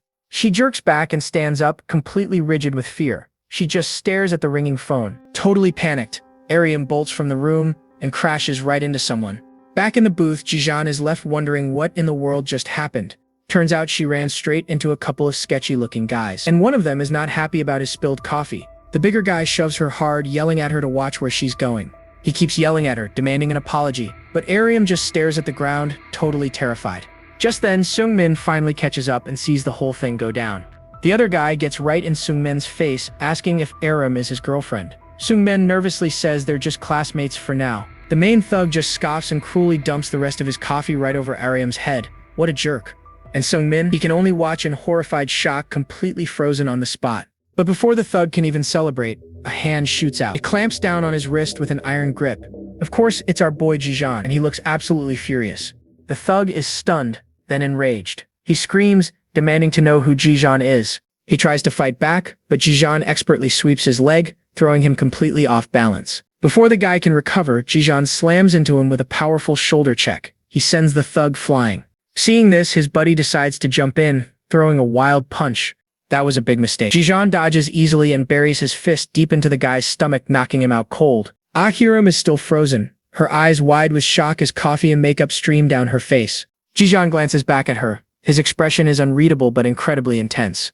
Without a single word, he reaches out and firmly takes her hand. He starts pulling her away, ignoring the thugs screaming at them to stop. And just like that, they run off together into the darkness, leaving all the chaos behind. Seungmin, meanwhile, is left with his mouth wide open. Hey, you're one of them, right? The thug turns to him. He's not waiting around for what's next and books it out of there. The thug screams after him, but Seungmin is already gone. With the stuffed teddy, of course. He bursts out into the pouring rain, frantically looking for someone, anyone. Then he spots them running down the stairs. He just loses it, screaming at them for being unloyal. Watching from above, Seungmin's heart just shatters. He can't deny it, they actually look good together. I mean, it was the quiet hero Jijeon who actually stepped up to save Arum when things got real. Seungmin has to face the brutal truth. He's just a coward who ran away. In her story, he's not the hero. He's just a background character, a total NPC. So he wanders the rain-soaked streets all alone, feeling completely worthless. But then, a weak voice calls out his name.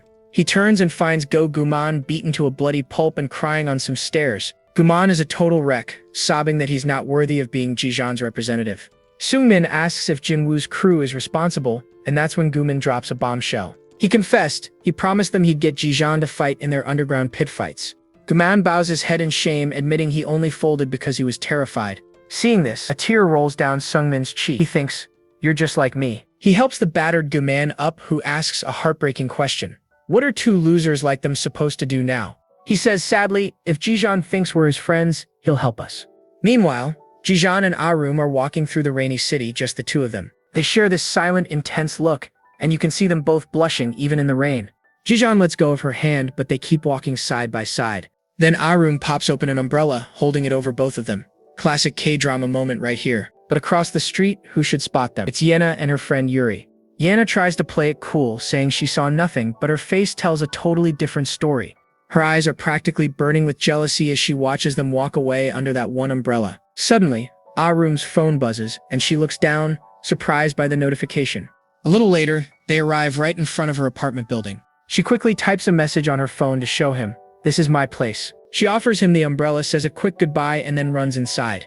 Jijeon is left standing alone in the rain, now holding her umbrella. He watches her go for a second before turning to head out himself.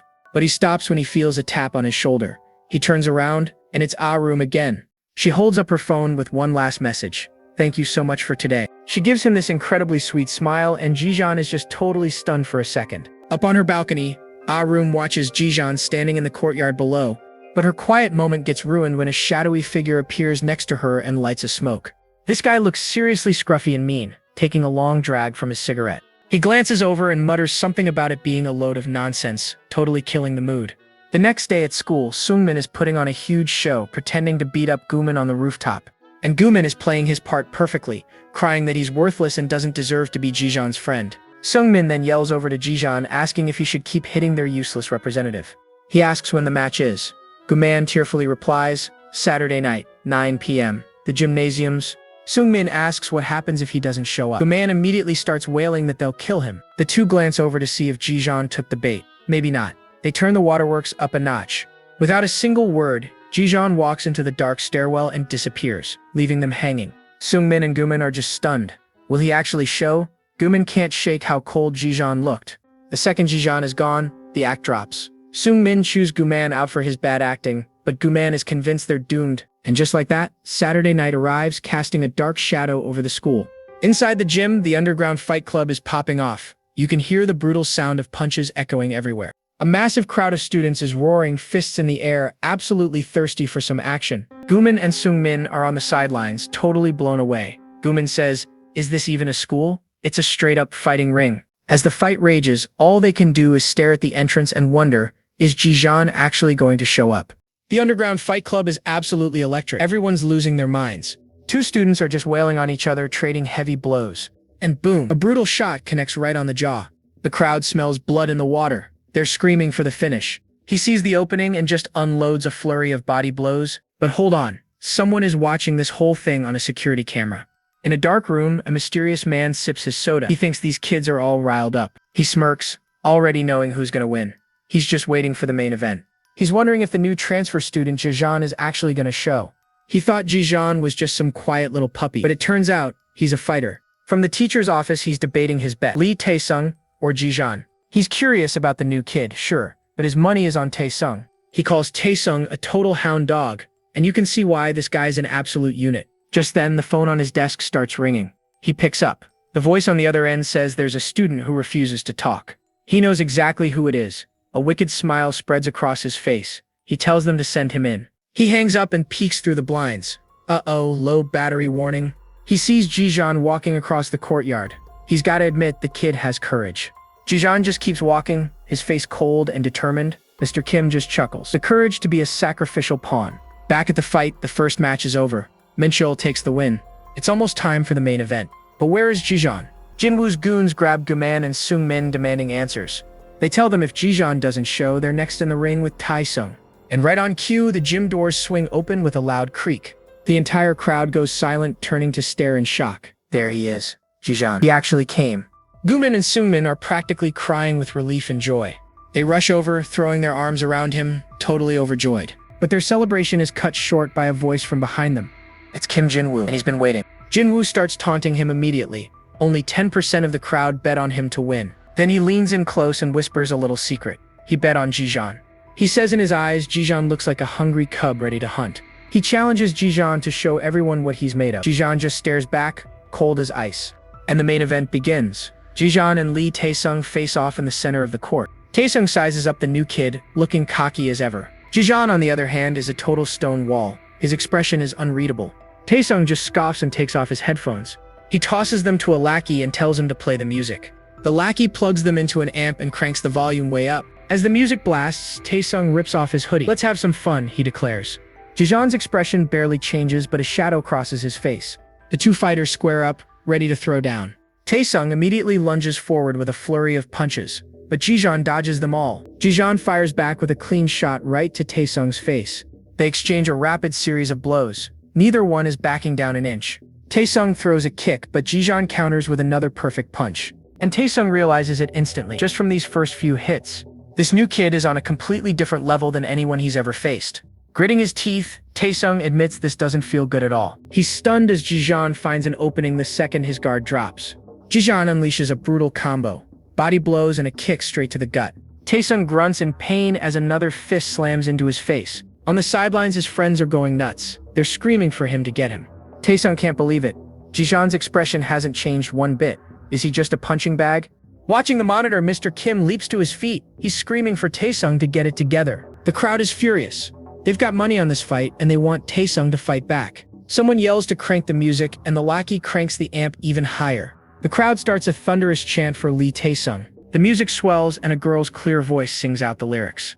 Ji-jeon hears it. His eyes widen just a little. He knows this song. Tae-sung sees the opening and lands a couple of solid hits. In the crowd, someone asks what song is playing. His friend says it's from a group called Anicap. The name sounds familiar, and it hits Ji-jeon like a truck. His mind flashes to an image of a pretty blonde girl telling him the name of her new girl group. It's called Anicap. The pretty girl winks. If Anicap makes it big, you're gonna become the boyfriend of a super famous pop star, Ji-jeon. So, what do you think about Anicap? She asks. If she signs the contract, it will guarantee her debut, but she's totally second-guessing herself. Can she really do it? Right on cue, some of Ji-jeon's biker friends roll up, telling him it's time to go. Without even a word, Ji-jeon just gets up, looking like he's about to ditch her. But then he tells her that whatever she decides is the right answer for him. A total Chad move. And just like that, her face completely lights up with relief. She jumps up and throws her arms around him in a massive hug, thanking him over and over. She tells him he's the one she can always count on, that he's her safe place. But that sweet memory gets shattered by a fist smashing right into his face. He's snapped back to the present. Guman and Sung-min are freaking out. What is wrong with their boy right now? His opponent, Lee Tae-sung, just smirks. He thinks he was way too cautious with this nobody. The crowd is chanting Tae-sung's name while loud music blasts from a speaker, and the beatdown is brutal. His friends can only watch in horror as Ji-jeon gets absolutely dominated. They're convinced it's the music. It has to be messing with his concentration. They scream at some random student to turn it down, but the dude just tells them to get lost. The other students just laugh it off, saying Ji-jeon is just weak. So Guman takes matters into his own hands. He snatches the speaker and makes a run for it. He hits the switch, and just like that, the gym goes completely silent. But the silence triggers another memory. This one is much darker. A girl is crying in front of Bong San Entertainment. It's her again, Shin Mirai, and she's telling him they need to stop seeing each other. Her expression turns ice cold. She says she is tired of him and walks away. Men in suits hold him back as he screams her name, begging her to wait. Back in the present, Taesung's punch lands square on his face. Taesung is positive he's landed a clean, decisive hit. The blow lands hard, right in Jijan's gut. But wait, something is different. A strange energy starts glowing around Jijan. His eyes are shining with a menacing light. The image of Shin Mirai walking away flashes in his mind, and he drops to one knee. Taesung sees his chance. He leaps in for the finishing blow, screaming that it's over. Jijan's friends scream in terror. This could be the end of the fight. But Jijan sees it coming. At the very last second, he dodges with an insane backward bend. He uses the momentum, plants a hand, and flips right back to his feet. His face is pure fury. Before Taesung can even react, Jijan unloads a crushing blow that sends him flying. He follows up with a brutal hammer fist, smashing Taesung face first into the floor. Taesung is down. The entire crowd is just stunned into total silence. Taesung tries to get up, cursing under his breath, but Jijan is already on top of him. He smashes him with a vicious kick, leaving Taesung spitting blood on the floor. Taesung looks up, and Jijan looks like an absolute monster. None of this makes any sense to him. Meanwhile, Kim Jin-woo watches from the sidelines with a twisted grin. It's over, he says. Guman and Seung-min go absolutely wild. They cannot believe Lee Taesung actually lost. Dazed and confused, Taesung cannot process it. He was so sure he had this in the bag. But Jijan isn't finished. He lands another vicious kick right to Taesung's ribs. He is completely lost in a blind rage. Taesung is terrified, begging him to stop. But Jijan is not listening. He just starts stomping on the defenseless Taesung over and over again. The crowd is horrified. Someone screams that he is going to kill him. Jijan's eyes are completely white now, burning with an unholy light as he keeps going.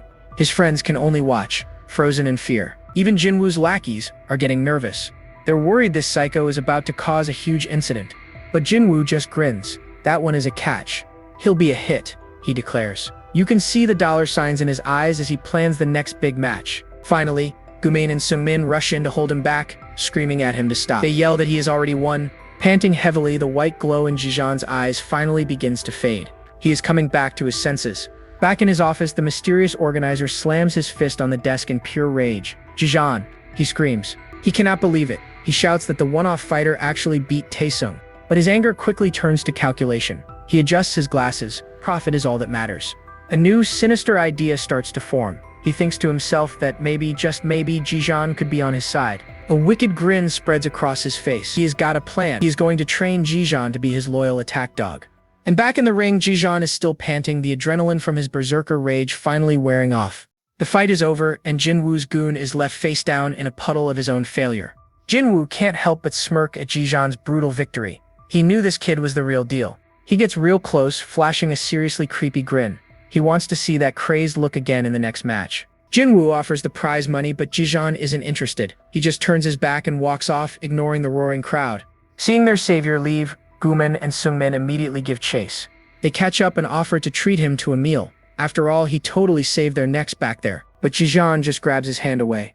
The two are completely frozen. Later that night, we find Jijan wandering the city streets completely alone. He suddenly stops in his tracks. Music from a massive screen overhead has caught his attention.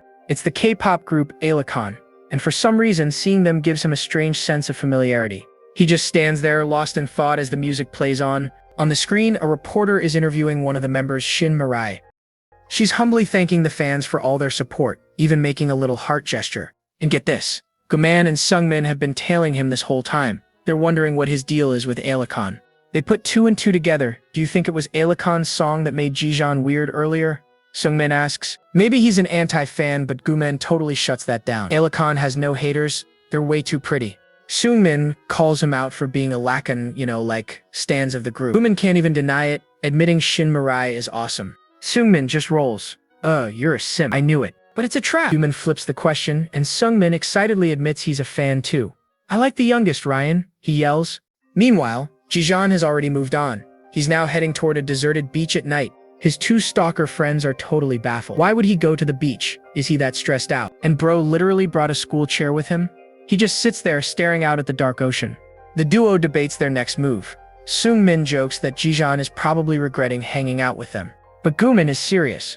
He insists they should go talk to him because that's what friends do. Seung-min looks torn. He knows just the person who could help, but the idea alone makes him sweat. Meanwhile, Arum is fast asleep when a sudden buzz from her phone wakes her up. She checks the notification.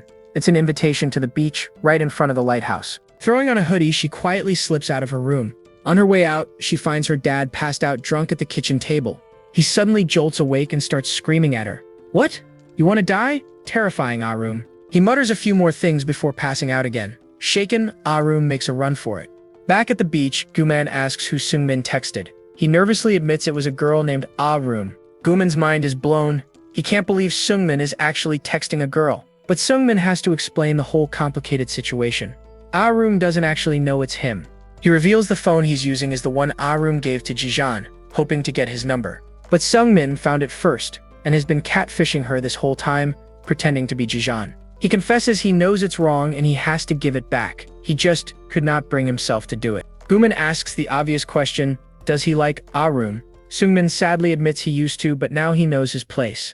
Guman smacks some sense into him. Then give the phone back already, man. Stop messing around. But as they get closer, Jijan turns around. Seungmin freezes in his tracks, absolutely terrified. He shakily holds out the phone.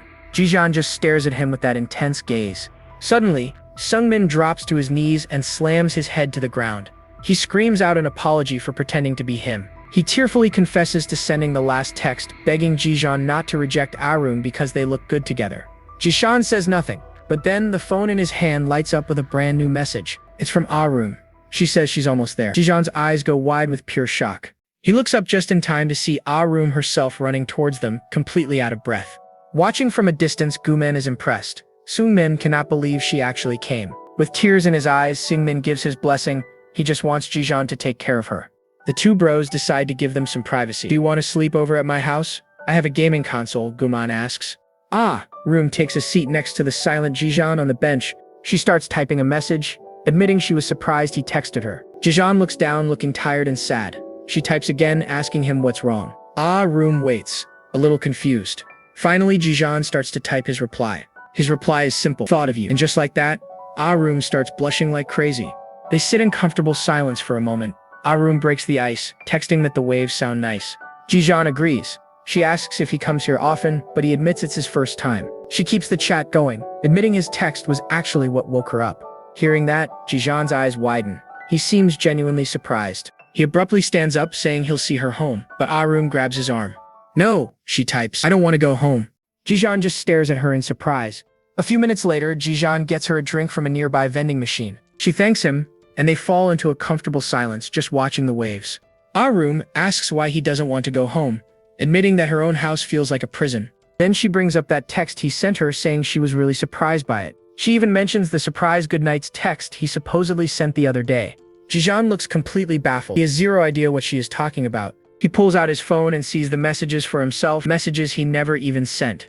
And in a flash of rage, he knows exactly who has been messing with his phone. Seungmin. Arum, completely unaware, says his text was like a small cheer telling her to stay strong. Blushing, she thanks him again, leaving Jijan totally speechless. Finally, she works up the courage to ask the question on her mind, why doesn't he speak? That one question triggers a painful memory, sending him spiraling. He remembers desperately screaming a single name into the air. Mirai. In the memory, a blonde girl named Mirai walks away before coming to a sudden stop. He's being restrained by security, who are accusing him of being a stalker. But Mirai suddenly runs back, pushing past the guards to embrace him. Through tears, she confesses that she tried to be cold, but she just can't do it. She cries that she can't let him go, not even if she dies. He holds her close, promising he will always be there for her. And watching this entire scene play out from above are two men in suits. Back in the present, Jijan just replies that some words can seep into your soul and freeze you. She guesses his reason for being quiet is much more complicated than hers.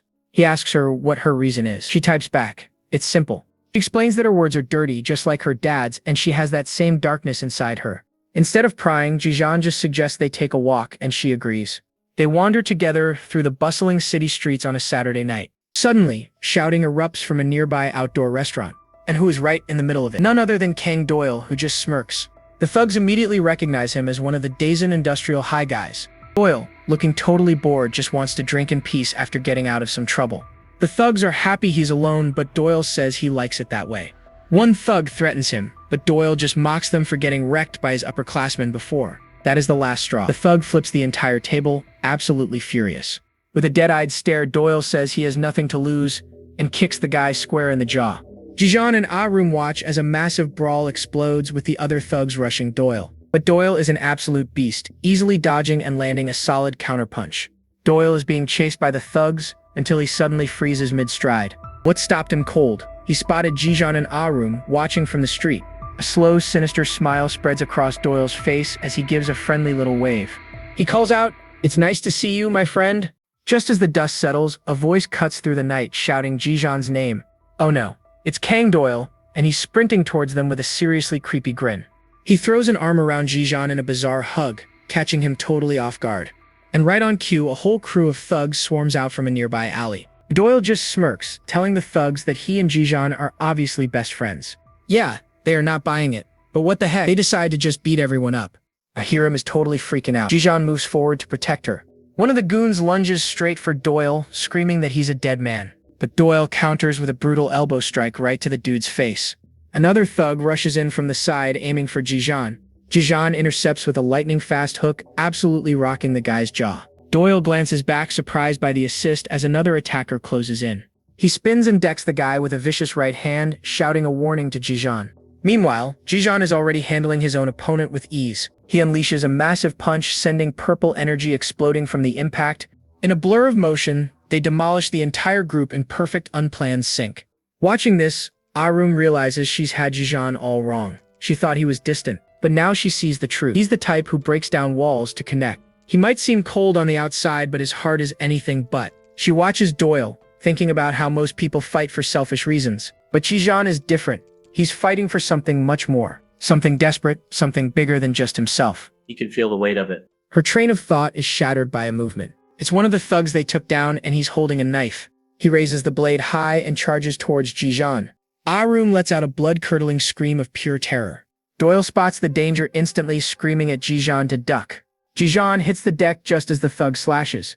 Doyle is a whirlwind of motion, launching a devastating flying kick. His foot connects perfectly, sending the knife-wielding coward flying backwards. Doyle is absolutely furious, screaming about them being cowards for using a knife. He stomps down hard on the thug's face, calling them skillless losers. With the threat completely neutralized, the last of the thugs are left groaning on the pavement. And our boys stand back to back amidst the carnage, an absolute power duo. Doyle turns to Jijan with a smirk, saying they make a pretty good team. Jijan doesn't say a word. He just turns and walks straight to a shaken Ah-room. Doyle just laughs it off, acting like the whole thing was no big deal. But then, out of nowhere, Jijan spins and cracks Doyle with a massive punch. Doyle stumbles back, totally shocked. What was that for? Jijan doesn't stop, following up with a hard punch right to Doyle's gut. Doyle completely collapses, totally winded and confused about what's happening. Looking up, Doyle actually apologizes. He says he was just excited to finally meet him. Before Jijan can even react, Doyle drops to the ground and puts his hands up. He shouts that he surrenders, reminding Jijan they were just fighting on the same side. Doyle quickly tries to explain himself, saying his past actions were all just a test. A slow grin spreads across his face. And you passed, so I want to be your friend. He gets up and invites Jijan to join his families, whatever that means. Jijan just shoves his hands away, turns his back, and walks over to Ariam. But Doyle is completely unfazed by the rejection and starts following them. He strolls behind them, commenting on how close they seem to be.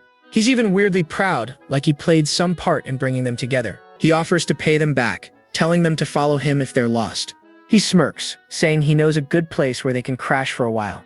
He ends up leading them to a building with a sign for romance comics. This is the place, he says, leading them inside with a big grin.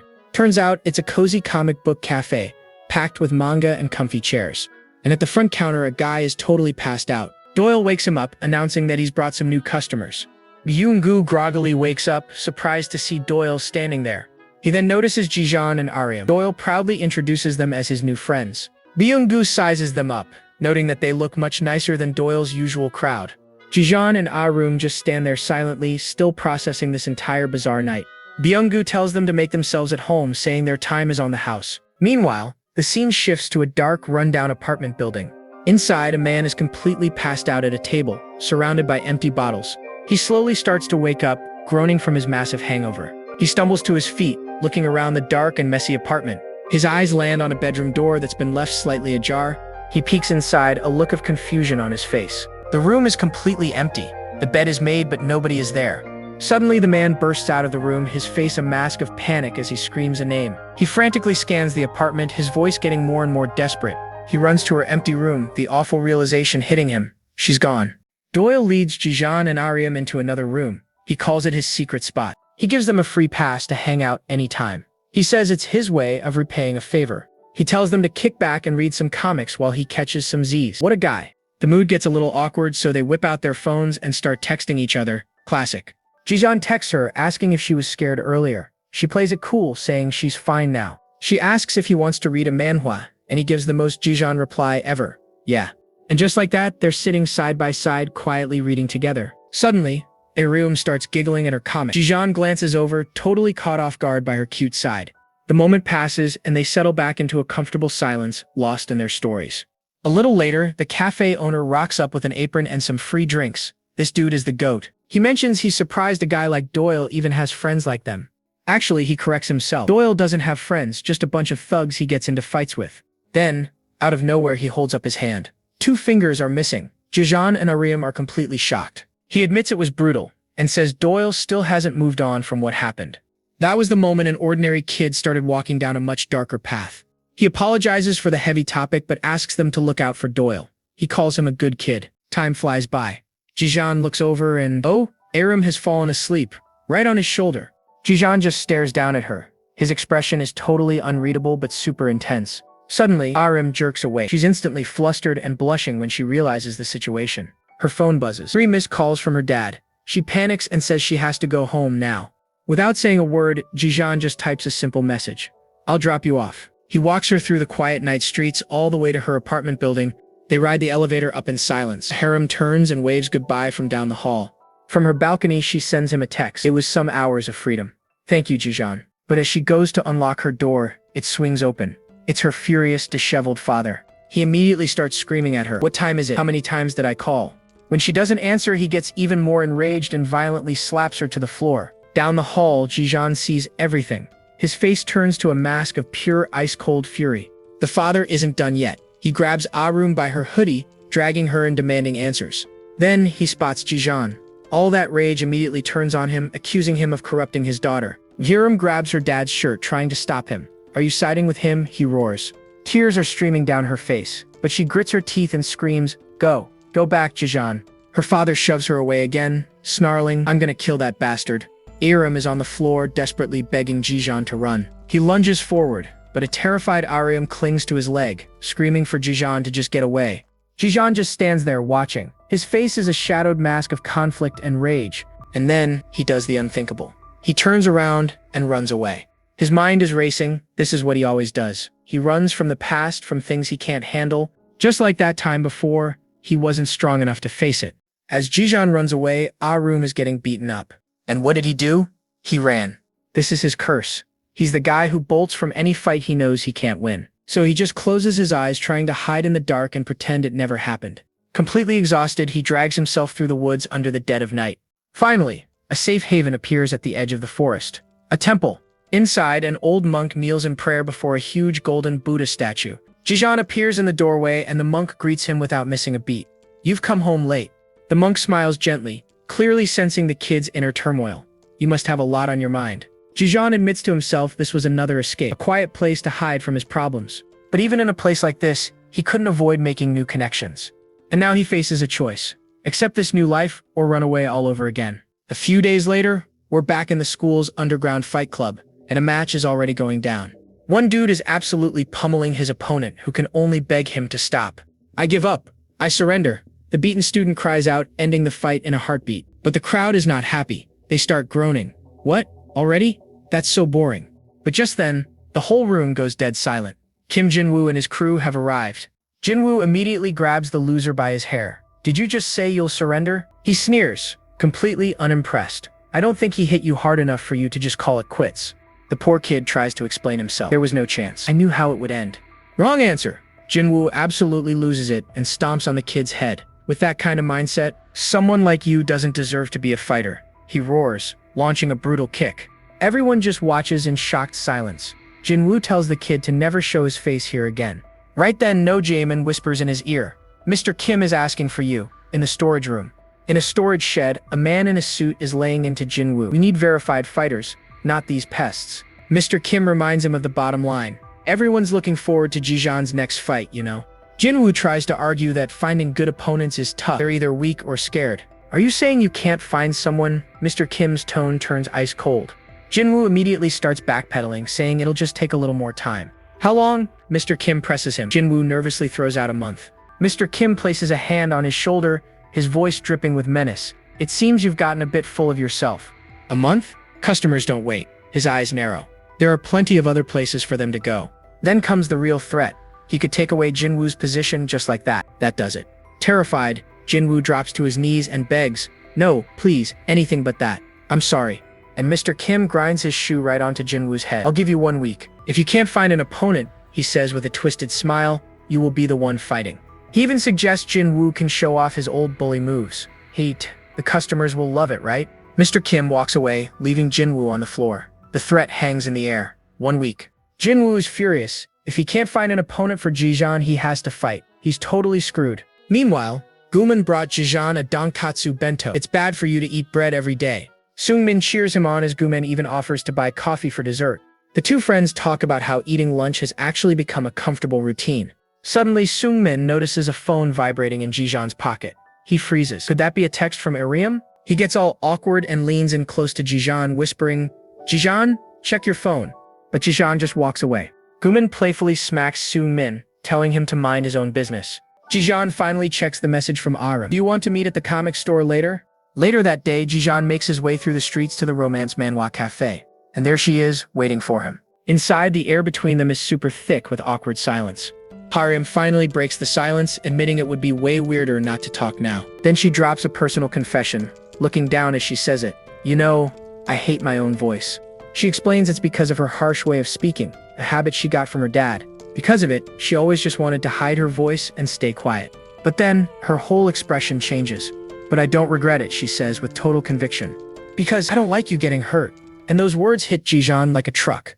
As Jijan is still processing her words, Arum continues her story. She explains how her mom finally had enough and left her dad. After that, it was just her. The words slowly faded until one day she just stopped talking altogether. And with her silence, the few friends she had, they all just faded away too. Meanwhile, Doyle strolls into the cafe and greets his friend. Byung-gu, the dude working the counter, tells him his friends are already here. Back in the library, Arum says she was always alone, but then she started hearing whispers about Jijan. She heard he was a transfer student who never spoke a word, and that got her thinking. She wondered, could his story be anything like hers? And that's when Doyle bursts in, his mind completely blown. "Wait a minute, you can talk?" he yells. Arum just stares back, totally bewildered by his massive overreaction. Doyle is absolutely hyped. He congratulates her like she just won the lottery, saying he's so glad they can finally talk. And just like that, Arum clams up again. "She's not talking to you, buddy." He slings an arm around Jijan, all smiles. "All right, since we're all here, dinner's on me. Let's go." He tries to get Byung-gu to come, but he's stuck watching the store. Doyle just waves it off, telling him to close up since the place is empty anyway.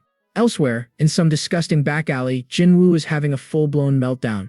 He kicks a trash can, screaming that he'll have to fight Jijan himself. His lackeys complain that 1 week is too short. Jinwoo spins on them, demanding if they've found anyone else they can recruit. One of them mutters how embarrassing it would be to lose. That sets Jinwoo off again. But then, one of his guys speaks up. He says he might just know somebody. Jinwoo's head snaps over, suddenly interested. Who is it? The guy says there's this psycho senior who dropped out of their rival school to become a legit gangster. If he gets his hands on you, it's over. Another lackey is horrified. He argues that bringing in a real gangster is crossing a serious line. Jinwoo doesn't care. His eyes are burning with intensity as he demands a name. The scene cuts to a sketchy loan shark's office. A desperate man named Mr. Choi is on his knees begging for his life. The boss just stares him down, coldly reminding him he's 2 months behind on his payments. Mr. Choi is sweating bullets, stammering that he's doing everything he can. That's when a terrifying blonde dude with neck tats holds up a massive pair of shears. "You were at a casino, weren't you?" Mr. Choi swears he was just trying to win the money to pay them back. He's rambling about his ancestors talking to him in his dreams, saying a big win is coming. He begs them not to cut off his finger, promising he'll pay them back if they just give him a little more time. The boss is not having it. "Working hard to pay us back is one thing, but you're trying to do it by gambling?" His face gets dark. "Do we really look like a joke to you?" The tattooed guy just grins. "Don't worry, Mr. Choi, this will only sting for a second. I'm a pro. I'll make it clean." Mr. Choi starts screaming for them to stop, but it's useless. With a twisted smile, the man brings the shears down. A horrible scream echoes out into the night. Mr. Choi hits the floor, clutching his hand in agony. The tattooed man stands over him, saying the next part is very important. You have 1 hour to bring me the money, he says. I'll even give you the finger back so you can reattach it. Now hurry up. As Mr. Choi scrambles out of the office, crying in pain, the man just watches him go without a care in the world. The boss asks if he's happy to get another finger for his collection. The guy just wipes his hand, saying a finger like that is low quality. But then a sick grin spreads across his face. Man, it's been a while since I felt this rush. This psycho is Young Ji-tae, a 19-year-old dropout. Back in the alley, Jinwoo's goon confirms it. This is the guy who actually cut off a classmate's finger at school. And get this, the kid he did it to was in the school band. He was a guitar player. Even these bullies are disgusted by how messed up that is. After getting out of juvie, he went pro and became a full-time gangster. Just thinking about him gives them chills. But Jinwoo? He's just smiling. So is there a way to meet this guy? His crew can't believe he's actually going through with this. Jinwoo is buzzing with excitement. Just imagine it. The unbeatable transfer student going up against a real gangster. He tells them they can't afford to be picky now. Gangster or murderer, it doesn't matter. Let's go find him. Later that night, the whole crew is walking down the street. Byung-gu is already complaining about being outside. Doyle tells him to get some fresh air for once, but Byung-gu just mutters that he hates people staring at him. Doyle brings up how Byung-gu used to perform on stage. Byung-gu just looks away. That was a long time ago. Ah-room overhears this, and her eyes light up. Wait, on stage? Was Byung-gu in a band or something? Doyle confirms it, saying he was a killer guitar player. At the mention of it, Byung-gu's whole expression just sinks. Sensing the awkward mood, Doyle quickly changes the subject, asking what everyone wants to eat. Suddenly, a car screeches to a halt just down the road. Inside, Jung Gi-tae spots the group crossing the street. His eyes narrow. He recognizes someone. He's staring straight at Byung-gu and Doyle. Gi-tae turns to his boss. Hey, can we stop for a second? I see some old friends. I just want to say hi. He steps out of the car and walks towards them, calling out a single name. Byung-gu? Byung-gu turns around, confused, and then his face goes pale when he sees who it is. The gangster Jung Gi-tae points right at him with a huge, terrifying grin. I wasn't sure it was you, Byung-gu. Gi-tae acts casual, but Byung-gu is literally shaking, breaking out in a cold sweat and unable to speak. He backs up and bumps into Doyle, and his own face hardens into a protective glare. Gi-tae lets out a chilling laugh. What's with the long face? You look like you've seen a ghost. He's got Doyle and Byung totally cornered on the street at night. He acts all friendly, saying it's nice to see them together, but he knows exactly why they're frozen stiff with fear. The psychological games have already begun. He zeroes in on Doyle, noting he's gotten bigger. Gi-tae taunts him, it's been a while since you've seen your senior. Aren't you gonna say hello? Doyle has to keep his cool in front of his friends. He forces out a greeting and tries to leave, saying they were just getting food. He tells Gi-tae that just looking at him is enough to ruin their appetites. A bold move. He politely tells the psycho to get lost, but Gi-tae just chuckles, his eyes turning cold. Oh really? He says, reaching for his wallet. He flashes a huge wad of cash. It's been a while. Let your senior treat you. Then, in a massive power move, he shoves the money right into Doyle's shirt collar. Doyle can't do anything but stand there completely humiliated and shaking with rage. Gi-tae then turns his creepy smile to Byung-gu. You and I just seem destined to meet, huh? He reaches into his own pocket, saying it's a huge coincidence. He has a little something for him, too. And he pulls out a bloody severed finger. I saw you and ran all the way here to give you this. I just got this today, Gi-tae says, holding out the gruesome gift. I think you really need this.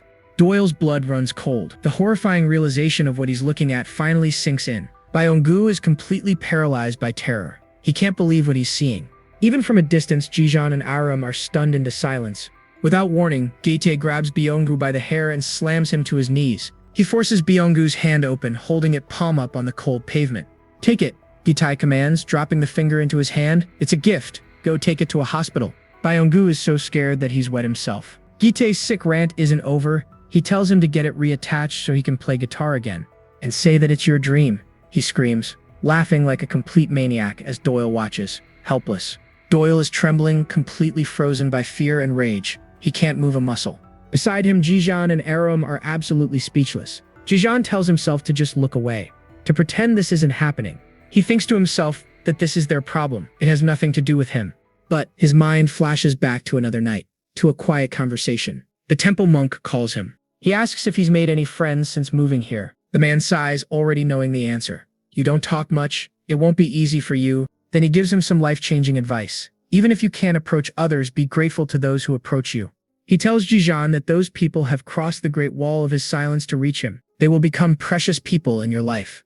That memory hangs in his mind. He thinks about Doyle. About room. Back in the present, Jijan remembers his vow.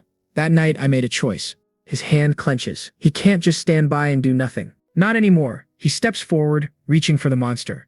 Gitae turns, annoyed. What the? Jijan's look is ice cold. He's not gonna run away and hide like a coward anymore. As Jijan grabs his wrist, Gitae snaps. Who is this punk that can't read the room? Gitae yanks his hand away and grabs Jijan. Do you have any idea who I am? Gitae roars. How dare you get so cocky? He grabs Jijan's hand, sneering. Well, at least your fingers are pretty.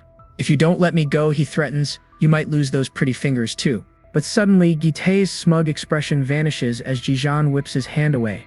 The sudden move catches the bigger man completely by surprise. You want to start something? Gitae growls. You cocky little punk, he mutters as they finally square up for a real fight. Just then, a car honks in the distance. It's his boss. He clicks his tongue in annoyance. He turns to Bayangu. With a cruel grin, he asks, how's life with no more dreams? With one final crazed laugh, he wishes them a nice meal and just walks away. He leaves them shattered in the middle of the street, having gotten his sixth thrill for the night. The second he's gone, Doyle's strength gives out and he collapses to his knees. He can only let out a groan of pure shame and defeat. Their other friend immediately rushes over to check on Bayangu. He kneels down beside him, gently asking if he's all right. Jijan, Ariam, and Doyle can only watch the heartbreaking scene unfold. Bayangu sobs, trying to put on a brave face. I told you, it's all in the past. I'm okay now, he chokes out, though everyone knows he's completely broken inside. He stumbles away, telling them they should just eat another time. Doyle watches his friend leave, his face a storm of helplessness and pure rage. Later that night, up on a rooftop, Doyle finally lets his frustration explode. He screams, slamming his fist into the concrete ledge with all his might. He hangs his head, shamed. I couldn't do anything. I just froze up. I couldn't do a single thing. He screams into the empty night. Nothing has changed at all, he cries out. As Jijan and Ariam watch from a safe distance, Ariam is still shaken, finally asking who that psycho was. Doyle finally tells them, Jeonggi-tae, he's the one who cut off Byung-gu's finger while he was playing guitar. Just to ruin his dream, both Jijan and Ariam are absolutely horrified by the revelation. Doyle explains that Byung was just trying to stop Gitae's gang from hurting other students. We flash back to that day in a high school music room. A younger Jeonggi-tae holds a student at knife point, but a younger Byung steps in, yelling at Gitae to stop what he's doing. He grabs Gitae from behind, trying to pull him off the other kid as Gitae thrashes wildly. In a split second, Gitae swings the knife and slashes Byung-gu in the face. Gitae looks down on him with cold, dead eyes. Why did you have to butt in? Why are you so nosy? Don't act high and mighty just because you're a guitar player. Gitae sneers. But even beaten and broken, Byung glares up at his attacker. He tells Gita this room is for people with dreams, not monsters who destroy them. He spits that a selfish person like Gitae doesn't deserve to have a dream of his own. Gitae just scoffs, completely dismissing his passionate words. He's trembling with anger, but they're suddenly interrupted. A group of students are peeking in through the door. He screams at them to get lost before he carves them up too. They're terrified. Gitae storms off like a king, and the other students scatter like rats. Meanwhile, friends rush over to help the injured guitarist, Byung-gu. Back in the present, Doyle continues his story. Gitae vanished from school after that, but his voice grows dark. He says something far worse happened 2 weeks later. The memory shifts again. A younger Doyle hears a blood-curdling scream from the empty band room. He throws the door open, and what he finds is a nightmare. Gitae is holding Byung-gu down with a blade to his hand. Gitae snarls that he's going to teach him what a life without dreams feels like. And then, he slices right through Byung-gu's hand, destroying his future. Doyle can only watch, frozen in absolute terror. He can't even move. Gitae turns to him with a sickeningly casual grin. Oh hey Doyle, he says. He gets up and stretches, acting like he just finished a light workout. He warns Doyle that if he breathes a word of this, he's next. To seal the threat, he wipes his friend's blood all over Doyle's face. Doyle is left alone in the doorway, trembling as the tears finally fall. In the present, Doyle slams his fist into the rooftop ledge, cracking the concrete. He explains that Gitae went to juvenile detention and came out a full-blown gangster. Now he's a loan shark, still ruining lives for a living. He finally confesses, everything I've become, it's all because of Jeonggi-tae. He says a person who destroys someone's dream doesn't deserve to walk free. He tried to get stronger to make Gitae pay, but he froze up again, just like that day. He screams in frustration, hating that he hasn't changed at all. Arun finally connects the dots. Is that why you needed Jijan? Doyle admits it. To take on a real gangster, he needed real power on his side. His one and only goal is to completely crush Jeonggi-tae. He looks at Jijan with desperation. That's why I need you. Jijeon remains silent, turning away without giving an answer. Later that night, Jijeon and Arum walk home in a heavy silence. Arum says she gets it, but warns that taking on a gangster is way too dangerous. But for Jijeon, one part of Doyle's story hit him hard. The idea that someone who destroys another person's dream shouldn't get away with it. And in that moment, Jijeon decides this isn't revenge, it's justice. Next day at school, the mood is lighter. Yena's birthday is coming up. Her friends are already planning her party, and of course they ask if Jijeon is invited. Yena gets totally flustered just hearing his name. Her friend teases her, but then spots him walking into school. Yena's eyes light up, but then she sees he's walking with Aryam. The other students start gossiping, wondering why he's with the quiet girl. Their group gets even bigger as Gumin and Sungmin run up to join them.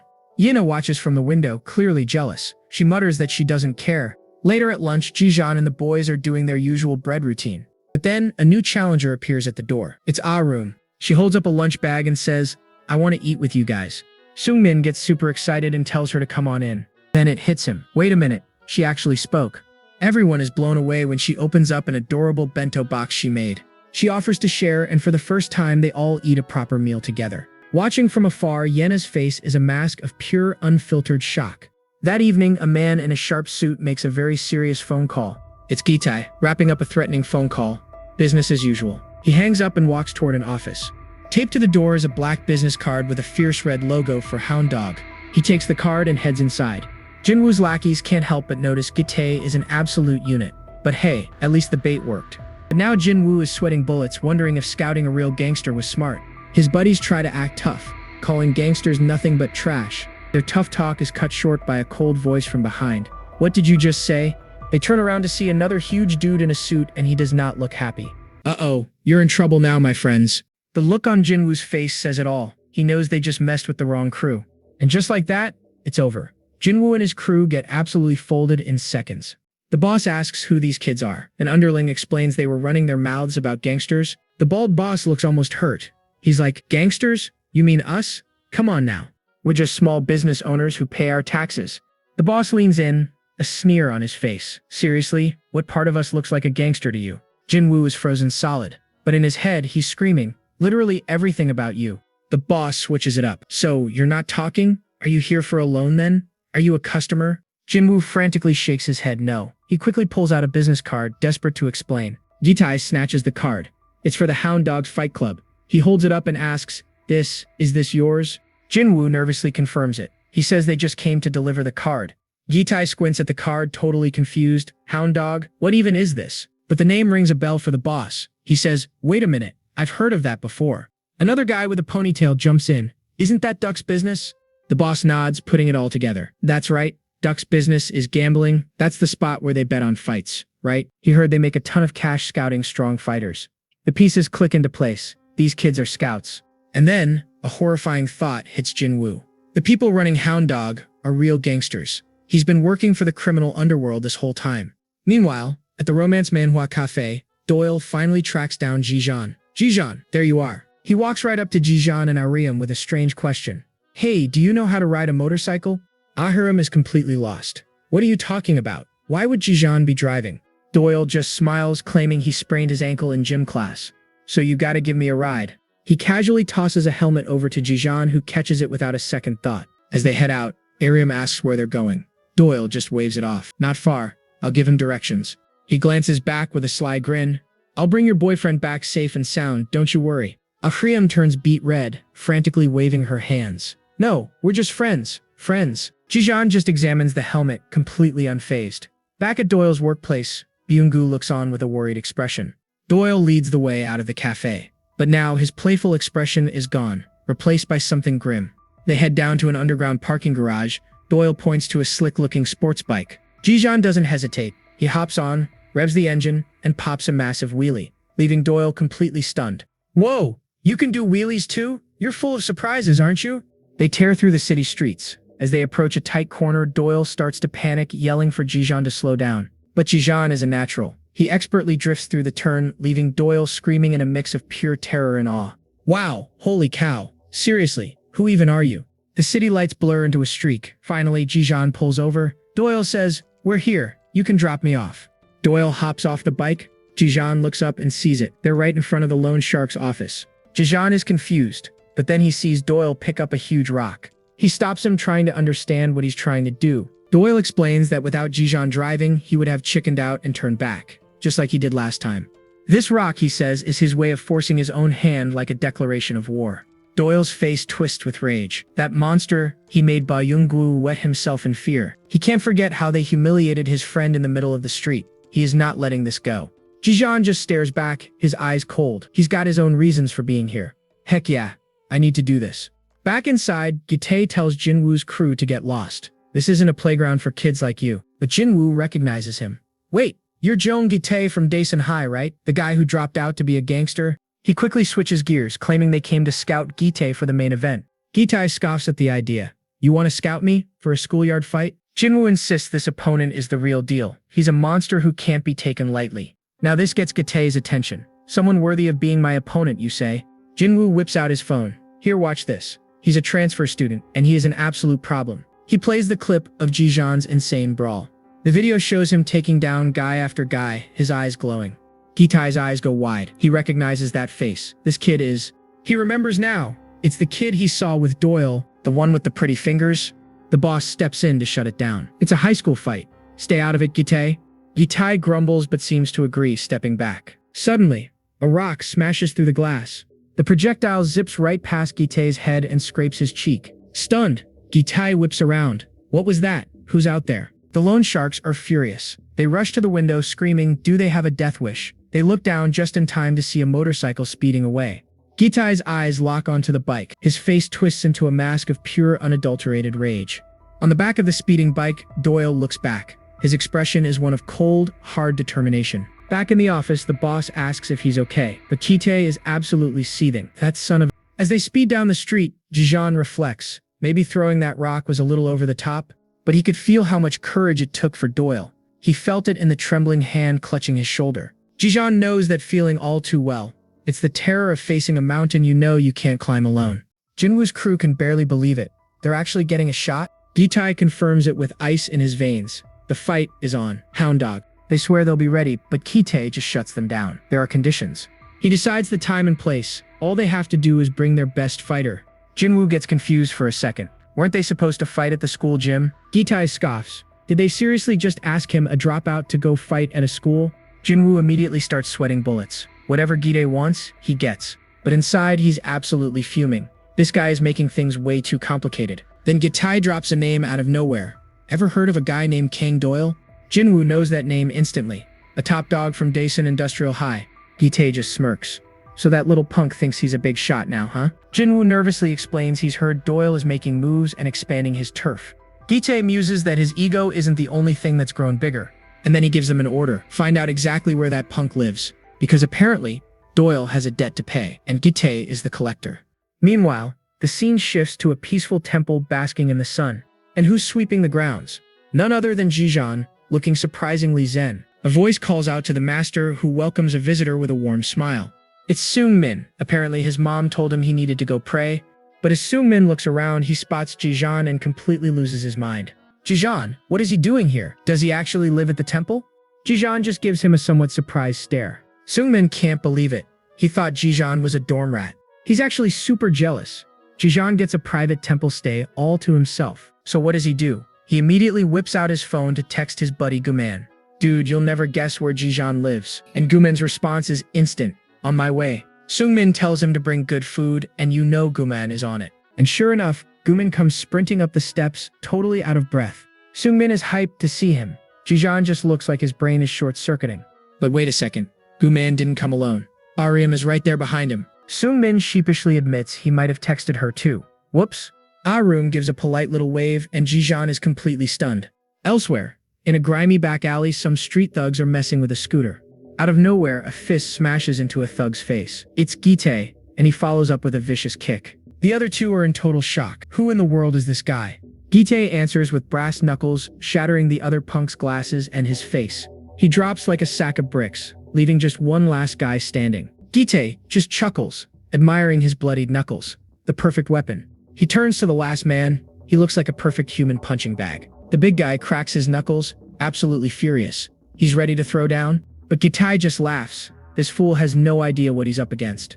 The thug throws a massive haymaker, screaming that one hit is all he needs. But Gitai blocks it effortlessly, not even a flinch. He counters with a brutal punch to the jaw, sending the big guy stumbling back. Gitai just smirks with a menacing aura. Is that all you've got? Bleeding from the mouth, the thug grits his teeth. This isn't over yet. Kang Doyle is chilling when he hears the commotion. His eyes fly open in shock. His hands start trembling. He stands and grabs a heavy steel pipe. Outside, one of the thugs drops to the ground. Gitai casually steps on the downed man's chest, looking unimpressed. Doyle approaches, hand trembling, clutching the pipe. Gitai just stares back, completely unfazed. Doyle raises the pipe over his shoulder, ready to strike down his real target. Then he screams and brings the pipe crashing down. But hold up, the pipe is blocked mid-strike. Gitai blocked the freaking pipe with his brass knuckles. What a monster! He doesn't even flinch. He stares him down. You better be ready for this, Kang Doyle. Doyle is left absolutely speechless, gritting his teeth in fear and rage. Gitai is absolutely losing it, screaming in his face. How dare you, Kang Doyle? And Doyle, he's cornered, sweating bullets and looking completely terrified. Gitai calls him out, his voice practically dripping with venom. He calls him a pathetic coward. That triggers something in Doyle. He snaps, screaming for Gitai to shut up as he swings a steel pipe with everything he's got. But his attack is stopped dead. Gitai blocks it like it's nothing, smirking at his pathetic attempt. And then Gitai drops the bombshell. He calls him out for being the coward who just stood by and watched while their friend Byung got his finger cut off. That memory hits Doyle like a truck. He's trembling, absolutely speechless. With a final terrifying roar, Gitai gives him a simple command: kneel. And just like that, Doyle is broken. The pipe slips from his hands as he collapses to his knees.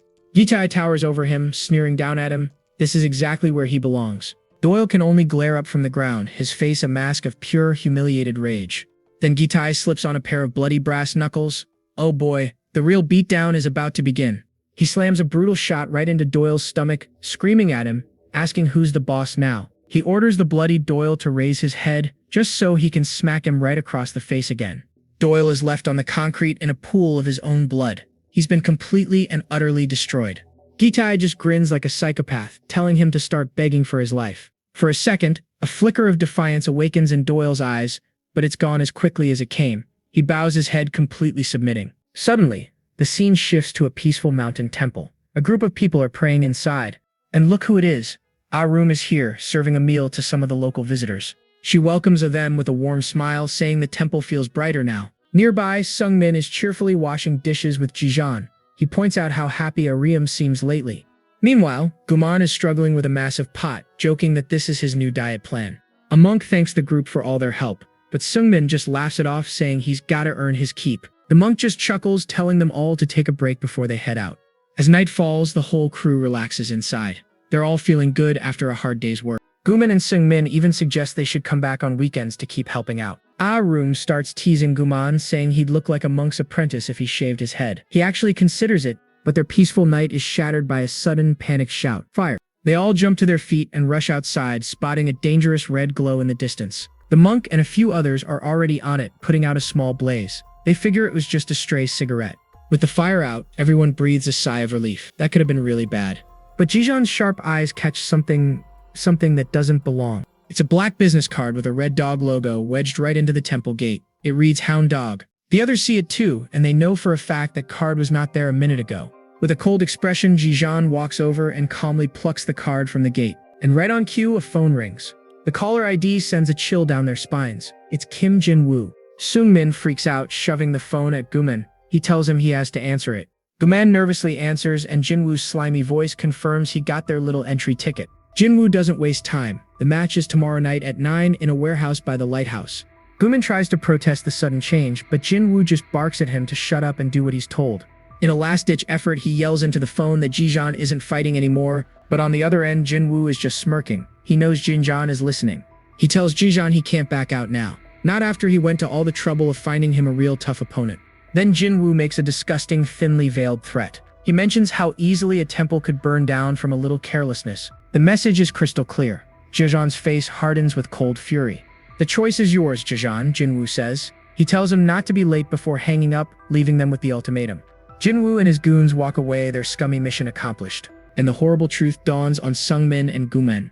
The fire, it was them. Those monsters started it. Ahriam is completely lost, desperately asking what in the world is going on. Guman has to explain it. Hound Dog is an illegal fighting ring where rich scumbags bet on fighters, and Jinwoo's crew is running the show. He tells her they forced Jijan to fight to draw a crowd, and this time his opponent is probably a real monster. Rune can't believe it. She asks if there's any way for him to just not fight. But Seungmin knows it's hopeless. Jinwoo's crew is obsessed. They will absolutely burn this temple to the ground if Jijan doesn't show. Hearing this, Jijan silently clenches his fist. His expression hardens. His decision has been made. Meanwhile, in a dark brick-walled room, someone groans in pain. Their arm is shackled in heavy chains. It's Kang Doyle. He's battered and bloodied, but he weakly whispers a desperate warning. He pleads with what little strength he has left. Don't come, Jijan. He's been captured and chained to the wall like an animal, left to suffer this torture all alone. Elsewhere, the man pulling the strings gets an update. His subordinate confirms the match is officially on. The boss remembers the opponent's name, Jong Gitai. His passenger confirms he's a heavy hitter from Daesan Industrial High. But there's more. Gitai is backed by a loan company run by the notorious Jukdo Association. The news leaves him speechless. Jinwoo just smirks. Are you surprised? He knows his boss is also under the association's thumb. He adds that Gitai wants to participate.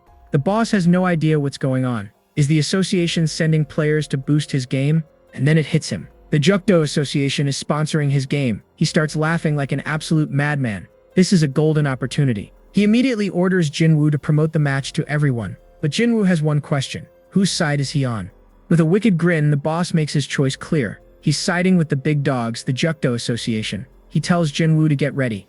But while the villains plot, the hero trains. Jijan is pushing himself past his limits, running hard to prepare for war. He stops for a moment, executing a flawless high kick to stretch, his form absolutely perfect. With fire in his eyes, he vows to rise so high that no one will ever be able to touch him or his friends again. Suddenly, his friends arrive at the top of the mountain trail, completely out of breath from the climb. Ariam looks at him with pure worry. Seungmin says he was so concerned that he ran over first thing in the morning. Guman promises to be his #1 cheerleader, while Arim shyly adds that she'll be cheering for him too. Fueled by his friend's support, Jijan's resolve hardens into steel. He's more than ready for this fight. As night falls, they arrive at the fight location. It's a sketchy, desolate area with nothing but a single lighthouse. Seungmin is totally freaked out by the creepy vibe. Guman nervously asks Jijan if he's really gonna be okay. Jijan doesn't say a word, he just walks forward without a hint of fear, leaving his friends in total awe. A group of thugs waits by a massive warehouse door. Kim Jinwoo steps out from the shadows with a sinister laugh. Jinwoo mockingly thanks him for coming. But Seungmin immediately explodes, accusing them of setting the fire to threaten him. Jinwoo's goons just laugh it off, acting like they have no clue what he's talking about. Such total clowns. Jinwoo tells Jijan to forget about the small stuff. He says tonight's opponent is on a completely different level.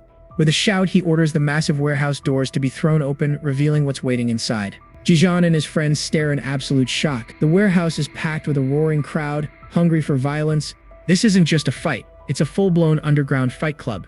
A voice calls out Jijan's name. Standing in the ring is an absolute unit of a man with a massive tattoo covering his back. It's Jong Gitai.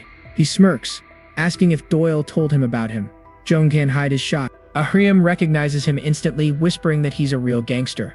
The size difference between them is insane. Gitai grins, saying it's time to finish what they started. Jijan's expression becomes dangerously cold. But before they start, Gitai announces a very special guest he insisted on having here to watch. And in an instant, Jijan's world shatters. It's Kang Doyle, beaten, bloody, and chained to the wall for everyone to see. Doyle looks up, his face an absolute mess. He weakly begs Jijan to turn back and leave immediately. Ahrim screams his name in terror. Gimin and Seungmin are completely frozen, unable to process this horror. Gitai just laughs, asking if Jijan knows why his friend is in this state. But Jijan is, you guessed it, silent. An ominous purple energy begins to boil around him. Chained to the wall, a beaten and bloody Kang Doyle can only groan in agony. Gitai faces Jijan, vowing to make him pay for everything. He sneers, asking if Jijan really wants to protect the guy chained up behind him. He lays out the terms of their fight. The key to Doyle's chains is in his pocket. Beat him and it's Jijan's. But if Gitai wins, he wants something in return. Jijan just stares back, his expression completely unreadable. Watching from the sidelines, Guman, Orim, and Seungmin are absolutely losing their minds over this proposal. Gitai lets out a sinister laugh, clarifying that neither of them are interested in something as boring as money. Instead, he reveals the horrifying stakes. He wants 2 of Jijan's fingers. Jijan's friends can't believe it, calling him crazy, but Jijan's face just hardens with resolve. Seungmin tries to pull Jijan away, warning him that this guy is a total psycho and they need to leave now. Arum frantically agrees, pleading with Jijan not to go through with this match against such a monster. But Jijan's mind flashes back to another time. He remembers Doyle's hands shaking as they held his shoulders while they sped away on a motorcycle. He remembers just how tightly his friend was gripping onto him.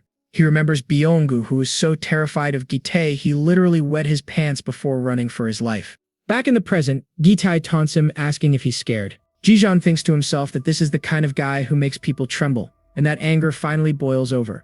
He rips off his hoodie, revealing a black tank top underneath. He's ready to fight. His friends can only ask if he's really going to do this. Gitae's eyes widen with pure manic excitement. Wow, so hot. Without another word, Jijan steps forward. He's ready for war. The crowd roars with excitement, while Arum and the others can only look on in absolute terror. In the center of a makeshift ring, surrounded by cheering onlookers, Jijan and Gitae finally face off. An announcer with a megaphone hypes up the crowd, telling everyone to place their bets now. He introduces the first fighter, the powerhouse of the Dark World, Jiang Gitae, and his opponent, the transfer student who took down the former champion, Jijan. As a security camera watches silently from above, the announcer asks the final question. Who will be the winner? A countdown begins. Elsewhere, a man in what looks like a teacher's office watches the fight on a live stream. He smirks, noting there are over 2,000 live viewers.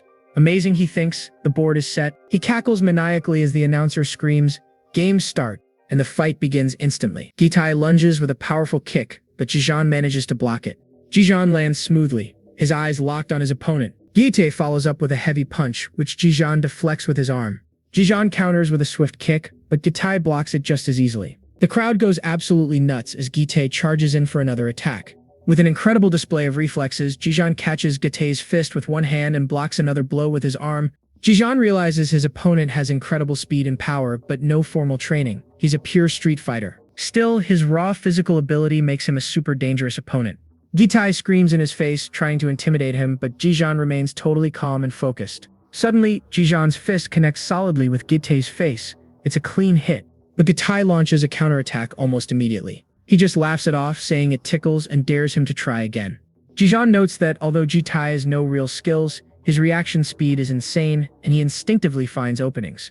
Gitae unleashes a huge barrage of blows, forcing Jijan to block. Jijan finds an opening and lands a clean spinning kick right into Gitae's side. Gitae just dismisses the hit, sarcastically asking if that was supposed to be a massage. He roars, furious that Jijan thinks such weak attacks could ever beat him. Yelling that he'll show him reality, Gitae launches a furious assault.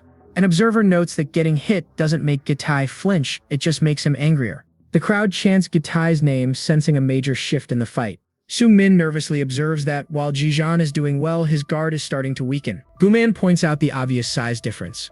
One clean hit from Gitae could be catastrophic. Seung-min breaks down their strategies. Jijan is chipping away at his opponent, trying to win with accumulated damage.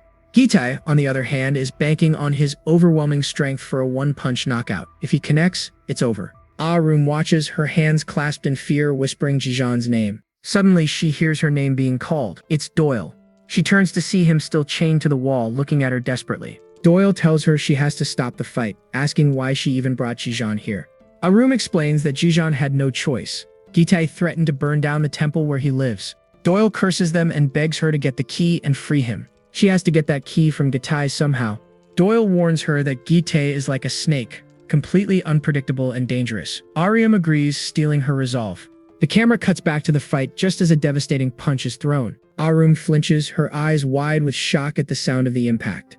It's Jijan who lands the first heavy blow, a brutal right hook straight to Gitae's face.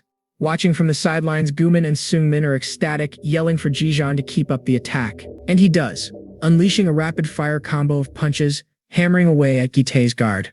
But Gitae isn't going down that easy, firing back with his own savage shots. The two are trading absolute bombs now, neither giving an inch. The crowd is going absolutely wild, screaming for Jijan to finish him. You can just feel the energy. They're both throwing haymakers, a brutal exchange of pure power. But wait a second. Through all the pain, Jeong Gitae is grinning. A savage look is spreading across his face. He smirks, telling Jijan, "I was waiting for you to come closer." He roars that blocking is useless on the streets and lands a devastating punch right on Jijan's face. It was a trap. Jijan realizes with a shock that he was lured in on purpose. Gitae declares that before raw power, nothing else matters, and smashes another heavy fist into Jijan's jaw. Jijan stumbles back, completely overwhelmed. Guman and Seung-min cry out his name in pure horror. This is the wall of reality. Gate screams, landing yet another clean punch. He mocks Jijan, saying he grew up on asphalt, not in a greenhouse, and winds up for another huge hit. Bye-bye, Jijan. But as the punch connects, something flashes through Jijan's mind. He remembers a softer moment. A girl's hands holding his, her voice telling him to cheer up. Her words echo in his mind, I love you. And that memory jolts him right back to the present. Something awakens. His heart pounds like a war drum as a crimson energy begins to pulse within him. The energy courses through him, a strange pink symbol glowing in his mind before surging into his eye. Ahiram desperately yells for him to snap out of it as a red trail of light emits from his glowing eye. Jijan plants his foot and takes the next punch square on the forehead without even moving an inch. Gitai is stunned. He can't believe it. He withstood that? You are a tough one. With blood dripping from his nose, Jijan retaliates, smashing a brutal elbow straight into Gitai's face. The blow sends blood flying as Gitai stumbles back, completely caught off guard by the sudden power. Jijan's eyes are glowing bright red. He catches Gitai's next punch with total ease. Then they both unload at the same time, their fists colliding with each other's faces in a massive impact. Gitai grunts in pain, staggering back, but Jijan stands his ground, that red light still trailing from his eye. The crowd absolutely roars. Guman and the others can't believe it, saying this brawl is on another level. Gitai pants for breath, but a grin spreads across his bloody face. He says it's been a while since he's felt this alive. Jijan acknowledges his opponent's strength, admitting he's way tougher than he expected. But Gitai just roars back, you're still just school lunch, and throws a wild punch which Jijan easily blocks. Jijan immediately counters with a brutal punch to the gut, making Gitai buckle over in pain. Leaning over, Gitai growls that gangsters like him can't afford to lose because the moment they do, they die. So I will never let you win. He lunges forward again, swinging with everything he's got. Jijan calmly blocks the entire flurry of punches. Guman calls him a zombie, saying he's getting even more intense. But he's not just blocking, he's dodging every single hit with perfect timing. Guman realizes evasion is an art. And there it is. Jijan sees his opening, ducks under a punch, and drives his fist straight into Gitai's chest. Gitai coughs, completely winded and furious. You rotten kid. He throws a high kick, but Jijan blocks it with his arm. Sungmin points out that Jijan looks completely unfazed. Gitai screams, you pathetic loser, and throws another punch, but Jijan's glowing eyes track the movement perfectly. He ducks under the punch and slams a vicious blow into Gitai's ribs, then dodges a backhand with impossible grace. The chained-up Kang Doyle sees it all. He thinks he figured out his opponent's pattern already. Gitai is all about one-punch KOs, which makes him obvious. Doyle knows that Jijan saw through his attacks and has found his weakness. On the floor, Jijan plants his foot, ready to end it. Having seen through his opponent, Jijan unleashes a devastating punch, driving his fist deep into Gitai's chest.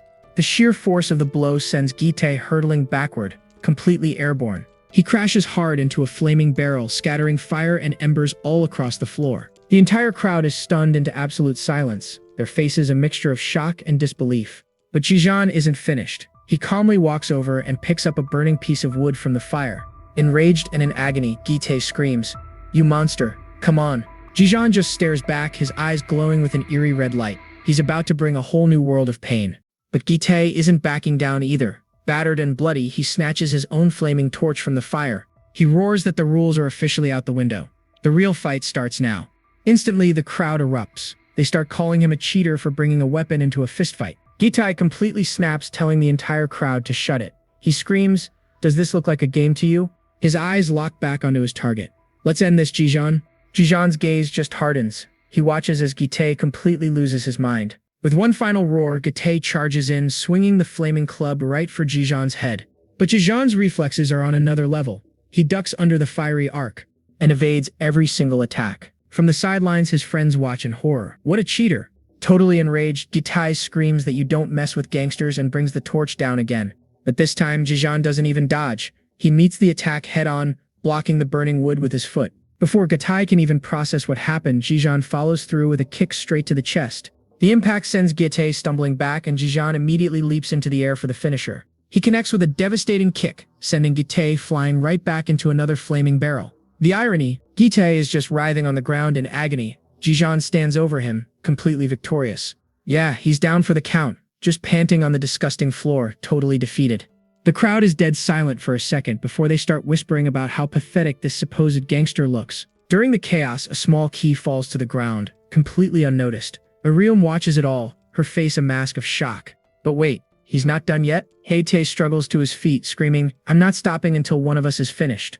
Jijan has had enough of this. He rushes forward and plants a solid right hook right on his jaw. As Gite stumbles, Jijan leaps into the air and brings a devastating axe kick straight down. Gite barely gets his arm up to block, but the sheer force of the blow is absolutely insane. You can see his arm is just shattered. The so-called gangster finally collapses, completely and utterly beaten. Kneeling on the ground, Gite just mutters in disbelief. He can't believe he lost to a loser like Jijan. But Jijan just looks down on him coldly and thinking, "You're only strong when you fight the weak. You're just garbage.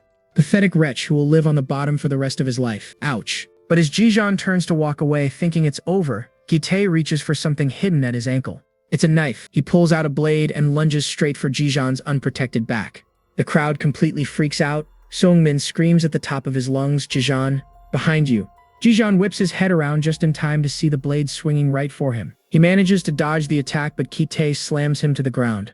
Gite is laughing like a total maniac, vowing to mess him up for good. Suddenly, a flaming torch smashes right into Gite's face, knocking him out cold. And standing over them is none other than Kang Doyle. He's free from his chains, holding the fiery torch. The knife clatters to the floor. Doyle looks over at a stunned Jijan and asks, "Are you all right?" Jijan is speechless as usual. Sungmin finally puts it together. Arun must have used that key to free Doyle. Doyle looks down at Gite's unconscious body. "Jijan, I can finish this, right?" He pulls out the shears and gets on top of Gite, who starts waking up in a panic. Gite immediately starts pleading for his life, screaming, "Don't you do it." Doyle just stares back with dead eyes. "Don't do it, but you did it to Byung-gu." Gite desperately tries to argue that he's different, that he's in a higher class. Doyle isn't listening to a word of it. He brings the shears down towards Gite's fingers. With a sickening snip, the blade slams shut.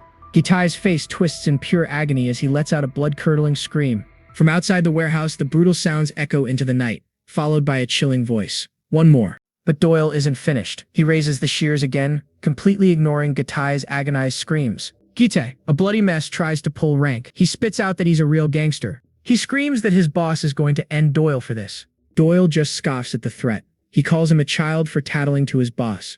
But just then, Kim Jin-woo and his crew burst onto the scene. They're yelling for everything to stop. But they immediately freeze in their tracks. Someone is blocking their path, and it's none other than Jijan. He's battered and bruised, but his eyes are burning with intensity. He's standing right in the middle of the ring, a human wall between Jin-woo and Doyle. Jin-woo is furious. He demands to know if Jijan can take responsibility for interfering.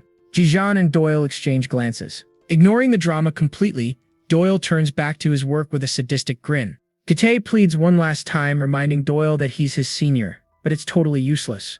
Doyle just laughs in his face. He says he's embarrassed he ever fell for Gite's tough guy act. And with another sickening snap, Gite lets out one final, agonizing scream.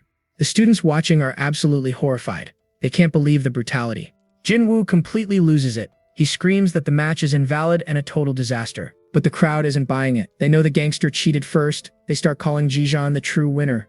The chants begin to swell, getting louder and louder. Jijan won. Jijan is the winner. Jin-woo can only stare in disbelief, fuming as the crowd turns against him.